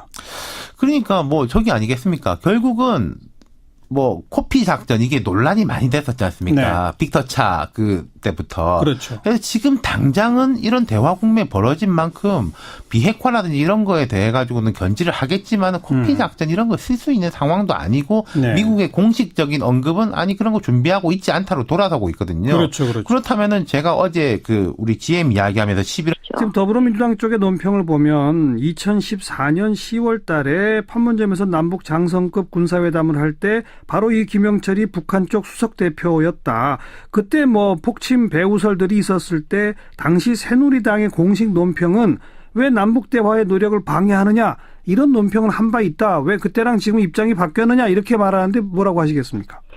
저는 이렇게 봐요. 이제 그때는 회담의 당사자예요. 회담에. 네, 네. 그 회담의 당사자는 회담을 할 당사자가 오는 게 맞습니다. 근데 예. 이번에는 평창올림픽 폐막식을 축하하러 오는 손님입니다. 예, 그래서 예. 이 회담 당사자하고 판문점에서 회담을 하는 거거든요. 이 예. 문제를 해결하기 위해서. 그때 문제가 뭐였냐. 북한의 함정이 이 북방한계선을 침범해서 내려왔기 때문에 예. 여기에 대해서 이제 우리가 사격을 하지 않았습니까? 한포에. 예. 예. 그래서 그 문제에 대해서 이제 논의를 하자는 거였고 네. 그렇다면 이제 회담 당사자로서는 올 수 있지만 예. 이걸 우리가 온 국민이 환영하는 손님으로 오는 거하고 비교하는 것은 맞지 않는 거라고 생각합니다. 근데 또 한편 따지고 보면 뭐 네. 한국 전쟁부터 시작해서 김일성, 김정일, 김정은으로 이어지는 북한의 최고 지도자야말로 남쪽에 대한 모든 도발과 공격과 테러의 가장 주범 아닙니까? 그렇죠. 그러면 남북 예, 정상회담도 해서는 안 되는 거 아닌가요? 그렇게 그런 관점으로 본다면? 아니, 네, 이렇게 보실 수 있을 것 같아요. 그러니까 결국 실질적 책임자에 대해서라도 우리가, 그러니까 남북 정상회담을 안 할 수는 없지 않습니까? 예. 그들은 어떻게 보면 그 모든 총책이지만 문제를 해결할 수 있는 어떤 당사자이기 때문에 하지만 네. 우리가 천안함 폭침에 대해서 사과 한마디 듣지도 못하고 여전히 북한은 지금 공작서를 주장하고 있는데요. 예. 이러한 부분을 하나씩 이렇게 짚어가지 않고서는 예. 우리가 진정한 남북 대화가 안 된다고 보는 거죠. 예. 그래서 알겠습니다. 네. 그래도 정부는 일단 수용할 것 같은데 정말 오게 되면 자유한국당은 어떻게 대응하실랍니까? 뭐 의총에서 더 논의한다고 합니다. 제가 지금 이제 제가 당 지도부가 아니니까 어떻게 하겠다 이렇게 말씀드리기는 어렵고요. 예. 뭐 단호한 입장을 보이겠다고 합니다. 여기까지 듣겠습니다. 고맙습니다. 네, 고맙습니다. 자유한국당 나경원 의원이었습니다. 이번 동계올림픽을 통해서 가장 많은 국민들에게 폭넓은 사랑을 받게 된 종목하면 바로 컬링이겠죠. 정말 대단히 잘하고 있습니다. 조금 이따 또 경기가 있죠. 그런데요, 속사정을 알고 보니 우리 컬링 대표팀이 홈팀임에도 불구하고 막상 이 강릉에 있는 컬링 경기장에서는 제대로 훈련도 하지 못했다고 그러네요. 자, 이 사연을 좀 들어보겠는데 경북 의성에 경북 컬링 훈련원 설립을 주도해서 현재 대표팀의 초석을 다지신 분이고 지금 경북 컬링 훈련원 원장도 맡고 있죠. 경북 컬링협회 부회장이시고요. 김경두 부회장 안녕하세요. 안녕하십니까. 반갑습니다. 김경두입니다. 네. 아니 강릉 컬링 경기장에서 연습을 많이 못했어요? 왜 그랬습니까? 예, 그건 뭐 조직위원회 사정이니까 제가 따로 설명을 안 하겠습니다. 근데 아무튼 실제 그 훈련을 제대로 못했어요? 예, 그런 어려움은 많았습니다. 아, 우리나라의 컬링장은 도대체 몇 개나 됩니까? 현재 완공된 컬링장은 의성에 하나, 인천에 하나, 정부에서 대표 선수 훈련용으로 하는 태릉 선수촌에 한 곳, 예. 진천에 신축된 곳 한 곳, 예. 현재는 그렇습니다. 그리고 예정에 있는 계획에 있는 곳이 의정부 청주에 이렇게 계획이 되는 것으로 알고 있습니다. 아, 그리고 요번에 경기하는 강릉까지 하면은 지금 완공된 건 딱 5군데군요. 강릉은 거기 특수한 시설이라 아마 향후 계획은 저희들이 잘 알 수가 없습니다. 아, 요번 올림픽 끝나면 다시 철거될 수도 있나요? 아니면 다른 걸로 바뀌거나? 그런 가능성도 있고 용도가 바뀔 수도 있고 그렇습니다. 그 계획은 자세히 알 수가 없습니다. 그렇군요. 그런데 그 강릉 컬링 경기장이 완공된 게 얼마 안 됐습니까? 올림픽 시작하기 바로 직전에 완공된 거예요. 어떻게 된 거예요? 예, 강릉 경기장은 그 올림픽 경기를 위한 한시적인 시설로 저희들은 알고 있습니다. 자세한 것은 더 이상은 제가 알 수 없고. 네. 어쨌든 준비는 많이 늦었습니다. 그래서 그 사전에 뭐 시뮬레이션을 하고 싶어 했던 팀이나 예. 또 거기서 적응을 좀 하고 싶어 했던 팀 입장에서는 좀 안타까운 점이 좀 있었죠. 뭐 조직위원회도 애로사항이 있었겠습니까? 방금 시뮬레이션이라 말씀하셨는데 그게 그러니까 관중들이 대거 들어찬 상태에서 좀 실력 있는 팀하고 실제 경기하는 연습 이런 거를 말씀하시는 거죠? 그렇습니다. 그 팀 입장에서는 네. 그 큰 대회 경험이 없었기 때문에 예. 그런 대회를 몹시 하고 싶어 했었죠. 그렇죠. 근데 그런 시뮬레이션 훈련은 결국 못한 거죠? 우리 대표팀은? 예, 여러 가지 사정으로 못했습니다. 예. 그런 훈련도 못했고, 홈 어드밴티지도 제대로 발휘를 못했는데 참 어마어마하게 잘하는 거. 그 잘하는 비결은 뭐라고 생각하십니까? 예, 우리 남녀 팀이 다 오랫동안 준비가 되어 있었습니다. 예. 그동안 이렇게 국민들 앞에 좋은 모습을 보일 기회가 없었던 것인데, 예. 여자팀의 경우만 간략하게 설명을 드리면, 10년 이상, 저 팀이 나름 경상북도 컬링의 형편의 범위 내에서, 예. 그 체계적인 훈련을 쭉 해왔습니다. 국제적인 경험이라든지 뭐 특별한 강습이라든지 나름 여러 가지 훈련을 다양하게 시도해왔었죠. 지금 그 대표팀에 포함된 5명 선수가 이미 10년 전부터 한 팀이었습니까? 한 명은 원래 5명은 현재 김민정 감독을 포함해서 김초희가 들어오기 전에 5명이었는데 거기에 이제 김초희까지 포함된 거군요. 김초희가 포함되고 가장 이제 맏언니가 지도자 역할을 자연스럽게 이제 하게 됐죠. 10년 이상 담금질을 해왔다 이 말씀이시군요. 예, 그렇게 말하고 싶습니다. 우리 김경두 회장께서 그런데 컬링에 우리 국민들이 거의 알지도 못하던 한 30년 전부터 여기를 보고 빠지셨다면서요. 컬링의 매력이 뭐였습니까? 저는 원래 레슬링 선수였습니다. 학창 시절에. 예.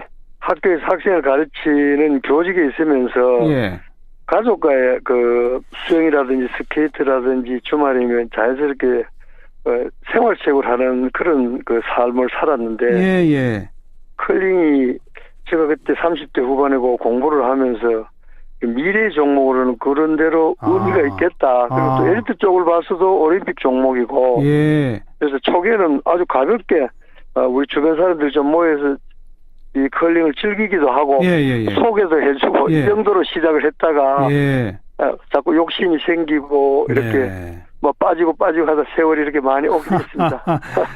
2006년에 의성훈련원 만드셨는데 그 훈련원 땅이 우리 김 부회장 땅이라면서요? 직접 기증하셨다면서요? 그 부분은 제가 정확하게 좀 설명을 드려야 되겠습니다.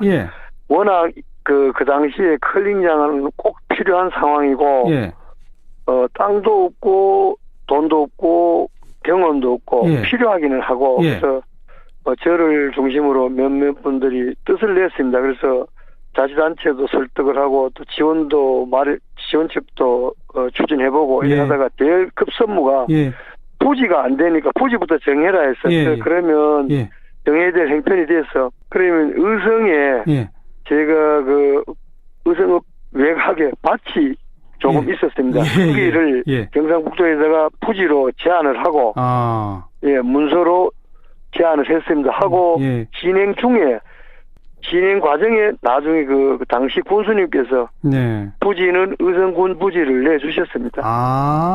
시작을 그렇게 가다가 다행히 또 군이 좀 더 적극적으로 이 관심을 가지면서 부지를 군에서 부담을 했습니다. 많은 국민들이 아니 왜 하필 그 전국에 많은 곳이 있는데 경북 의성에 컬링장이 있고 거기 출신들이 이렇게 잘할까 의아해했는데 이런 속사정이 있었군요.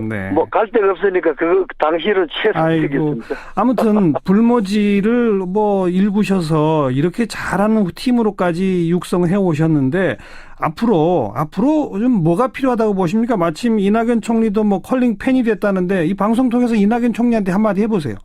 컬링만을 위한 제안이 아니고 컬링의 미래를 위한 대책이기도 하고 또 국가 정책에 저희들이 오랫동안 컬링과 관련된 수십 년간 선진국을 보면서 나름 느끼고 공부한 데이터들이 있습니다. 그래서 한번 정리를 해서 성공 후에 절차를 밟아서 한번 제안을 하겠습니다. 엘리트 스포츠로서는 동계올림픽에서 지금 뭐 금운동 정도 지금 막 거론되고 있고 오늘 아마 이기면은 이제 금메달 딸 것 같아요. 저는 어떻게 생각하세요? 그렇게 말씀하시면 그렇게 될 가능성도 있는 것 같습니다. 객관적인 관점에서 봐도 정말 조심스럽게 말씀하시네요. 오늘 말씀 여기까지 들을게요. 고맙습니다. 열심히 하겠습니다. 감사합니다. 경북 컬링협회 김경두 부회장이었습니다. 윤태권 실장 어서 오십시오. 네, 안녕하세요. 앞서 나경원 의원과 인터뷰도 했습니다만 북한의 고위급 대표단 구성으로 논란이 참 뜨거운데 어쨌든 이방카 백악관 선임 고문은 이미 한국에 도착을 했죠. 들어왔죠. 뭐 아마 청와대 만찬이 시작됐든지 뭐 곧 시작되든지 그럴 시간입니다. 일단 그때 펜스 부통령 왔을 때 뭐 김여정하고 만나니 많이 사실은 만나기로 했는데 북한이 취소했니 뭐 이런 뒤에 구구한 이야기가 많았잖아요. 이번에도 이게 관심사였는데 백악관은 만날 계획 없다. 북한을 만날 계획 없다. 이야기를 했습니다. 잘라서 딱 이야기를 했어요. 그런데 이제 뉴욕 타임스가 보도하기를 문 대통령하고 이방카 선임 고문은 이야기를 여러 가지를 할 것이다. 특히 이제 트럼프 대통령의 대북 전략에 대해 논의할 충분한 준비를 하고 갔다. 이렇게 보도를 했어요. 11월 중간선거 이야기했지만은 11월 중간선거 같은 경우에서도 남북 관계 그리고 궁극적으로 북미 관계가 풀리는 것이 트럼프 대통령의 치적이 될 수 있다. 유리하다. 그런 부분에 대한 이제 접근을 강하게 가져가면 그러니까 이게 결국 당신한테도 이익이다. 양보가 아니라 이걸 보여줘야 되는 거죠. 그래서 미국이 북한과의 대화에 좀 적극적으로 나오도록 그것이 미국 트럼프 대통령에게도 유리하다는 것을 설득하는. 그리고 이제 우리도 보수적인 사람이 좀 진보적인 정책을 쓰면은 그 보수 측이 좀 용인하고 진보적인 사람이 예. 보수적인 정책을 쓰면 진보적이 용인하는 게 있지 않습니까? 맞습니다. 트럼프 대통령도 마찬가지일 수 있는 거죠. 네. 예. 그런 좋은 계기가 오늘 만남에서 이루어지기를 기대해 보도록 하겠습니다. 자, 수고하셨어요. 감사합니다. 윤태권 실장이었습니다. 시사자키 1부 마무리 짓겠습니다. 잠깐 뉴스 들으시고요. 7시 5분 2부에 다시 뵙죠.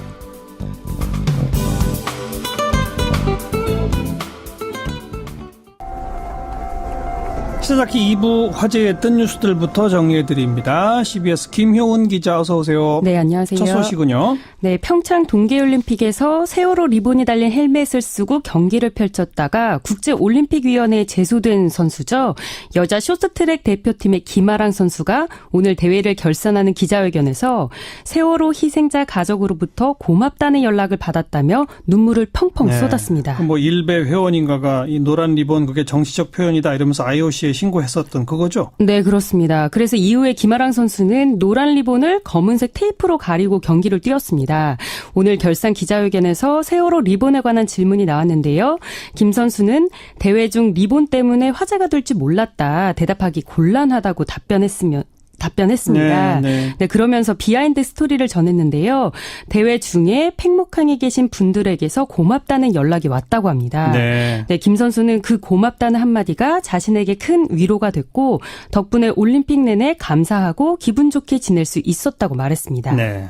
그리고 그 스켈레톤 윤성빈 선수 금메달 딴 직후에 그 특혜 응원 논란이 있었던 박영선 의원 오늘 고발당했죠? 네, 지난 16일이었죠. 윤성빈 선수가 금메달을 확정 짓는 순간 더불어민주당 박영선 의원이 출입 통제구역인 피니스하우스의 모습을 드러내면서 특혜 출입 아니냐 이런 논란이 일었었죠. 예. 네, 보수 성향의 변호사 단체가 오늘 박영선 의원을 업무방해 혐의로 검찰에 고발했습니다. 아하. 네, 고발 사유는요. 박 의원이 국제 봅슬레이 스켈레톤 연맹 회장의 안내를 받은 것처럼 직원을 속여서 기습적으로 현장에 침입해 올림픽을 방해했다. 이게 고발 사유였습니다. 네. 다음 소식은요?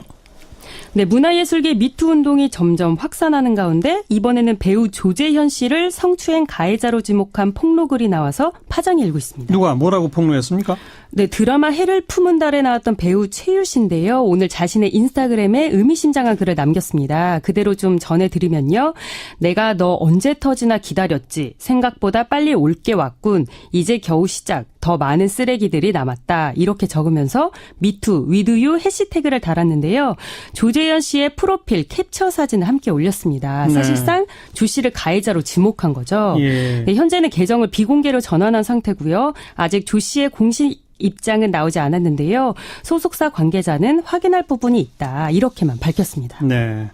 뭐 자신이 어떻게 피해를 입었다라고 하는 것을 아직 구체적으로 폭로하거나 그 단계까지는 아닌데 일단 대단히 뜨거운 관심을 지금 모으고 있는 상태네요. 네, 그렇습니다. 근데 그 TV 프로그램 가운데 아빠랑 딸이 같이 나오는 그런 프로그램이 있었잖아요. 예. 거기에 조재현 씨도 나왔고 또 이미 논란이 된 조민기 씨도 나왔었죠. 네, 맞습니다. 2015년에 방송됐던 SBS 아빠를 부탁해 프로그램인데요. 네. 그때 이제 부녀지간의 이런 거를 이제 방송을 했었는데 그래서 네티즌들이 더 공분하는 것 같습니다. 그래서 반응을 좀 살펴보니까 어떻게 딸 있는 사람이 남의 딸을 성추행하느냐. 지금 보니 아빠를 부탁해라는 제목이 진짜였다. 소름이다. 이런 반응들이 있었고요. 예. 네, 그리고 성추행 관련 소식을 좀 하나 더 전해드리면 영화배우 오달수 씨가 성추행 의혹에도 며칠째 침묵으로 일관하고 있어 논란이 일고 있습니다. 네, 그 지난 15일에 이윤택 연출가의 성추행 논란이 불거졌을 때 관련 기사에 댓글들이 달렸었는데요. 이윤택 씨와 함께 활동했던 배우 오모 씨의 성추행 의혹을 폭로하는 내용이었습니다. 그런데 이게 오늘 한 매체가 그 배우 오모 씨가 오달수 씨라고 실명으로 보도를 했고요. 그런데 이제 현재까지 오 씨 측의 공식적인 입장 표명은 없는 상황입니다. 네. 뭐 섣불리 예단할 게 아니라 이런 건 차분히 좀 지켜봐야죠. 마지막 소식은요. 네, 가슴 따뜻한 사연을 가져와 봤는데요. 부산의 한 아파트에서 암 투병 중인 경비원을 돕기 위해 주민들이 자발적인 모금을 벌이고 있다는 소식입니다. 좀 자세히 소개해 주세요. 네, 연합뉴스 보도에 따르면 부산 해운대구 경동 제2대 아파트에서 일하는 40대 중반의 경비원 2명이 지난해 11월과 올해 1월 각각 직장암과 신장암 판정을 받았습니다. 네. 여러분 안녕하십니까? 정관용입니다. 미국에선 이방카 백악관 보좌관이 한국에 왔고요. 북한에선 김영철 북한 노동당 부위원장이 한국에 온다고 해서 논란이죠. 자유한국당은 천안함 사태 책임자인 김영철은 사살해야 한다. 이런 주장까지 내놓고 있는 상황인데 잠시 후 자유한국당 나경원 의원의 목소리 들어보겠고요. 오늘 저녁 우리 여자 컬링팀 숙적 일본과 준결승을 갖습니다. 이번 올림픽 최고의 인기를 누리는 팀이 아마 여자 컬링팀 아닐까 싶은데요. 그런데 홈 어드밴티지도 못 누렸다. 정말 어려운 상황에서 훈련해왔다. 이런 건 잘 알려지지 않은 것 같습니다. 대한민국 컬링의 초석을 다지신 분, 이 김경두 경북 컬링협회 부회장으로부터 그 뒷이야기 잠시 후에 들어보겠습니다. 7시 5분 시작되는 2부 신년기획 갑질 타파. 오늘은 최근 크게 문제가 된 이 간호사들의 태움 갑질 이야기, 갑질 119의 박점규 운영위원 또 윤지영 변호사와 함께 전해드리고요. 한 주간 우리 언론 보도 흐름 전해드리는 미디어 포커스까지 준비하겠습니다. 잠깐 광고 듣고 출발하죠. 북한이 평창올림픽 폐막식 대표로 보내기로 한 김영철 북한노동당 중앙위원회 부위원장, 네, 이 문제가 지금 논란이 되고 있죠.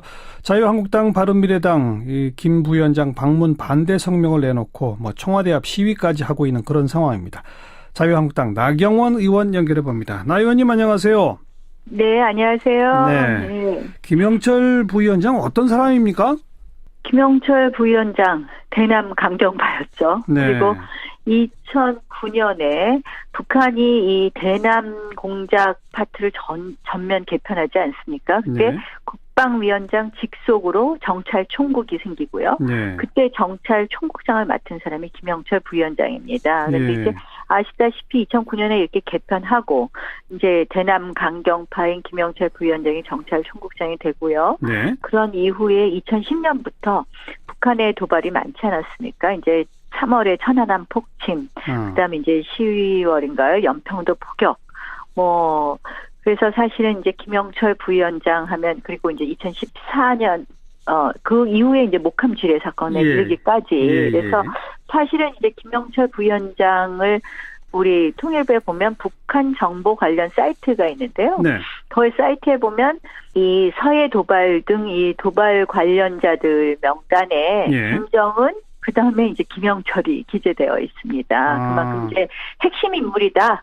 이렇게 보는 거죠. 저희 대한민국에 대한 각종 도발에. 그래서 이제 특히 천안함 폭침의 사실상 주범이다. 이렇게 보는 것이죠. 오늘 국정원은 국회 정보위원회에서 김영철이 천안함 사태에 대한 책임이 명확하지 않다라고 입장을 밝혔는데 이건 어떻게 보세요? 그러니까 이제 이게 정권에 따라서 이제 달라지면 안 될 텐데 그동안 이제 제가 말씀드린 것처럼 포털 사이트에 그렇게 있는 거죠. 그래서 명확한 증거가 없다 이런 이야기인지 모르겠지만 실질적으로 2010년에 천안함 폭침 이후에 사실은 국내 이제 민주당을 비롯해서 많은 어떤 의혹 제기를 했어요. 이것이 정부가 조작한 것이다라는 것부터 시작해서 그래서 이제 국제민군합동조사단이 2010년 5월에 발표하지 않습니까? 이게 북한 소행이라는 것은 분명하다. 그렇죠. 북한의 어뢰에 의한 것은. 근데 이제 그거조차도 사실 민주당은 쉽게 인정하지 않고 의혹이 해소되지 않았다 이런 발표를 했어요. 그 당시에. 그래서 2012년 대선 기억하시다시피 문재인 대통령이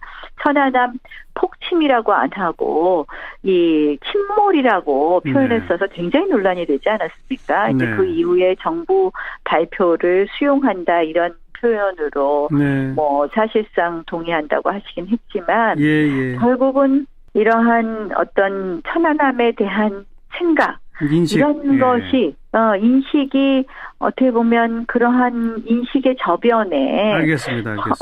내 깔린 것 때문에 이렇게 김영철 부위원장에 대해서 가벼이 생각하는 거 아닌가 이런 생각을 해봅니다. 이런 논란이 될 걸 충분히 예상하고 북한이 김영철을 파견하려고 하는 거겠죠?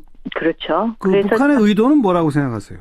저는 이제 이런 남남 갈등이 일어날 것을 보고 김영철 부위원장을 파견했단 말이에요. 네. 결국 북한이 사실은 지난번 평창 올림픽 개막식 과정에서도 저는 상당히 이제 우리 정부가 그렇게 한 것에 대해서 아주 불만이 많은데 이 대북 제재를 건드리는 부분을 다 시도했어요. 마식령 스키장에 와서 뭐 훈련을 하자, 뭐 그다음에 좀 안경보호, 네, 안경보호입니다. 예.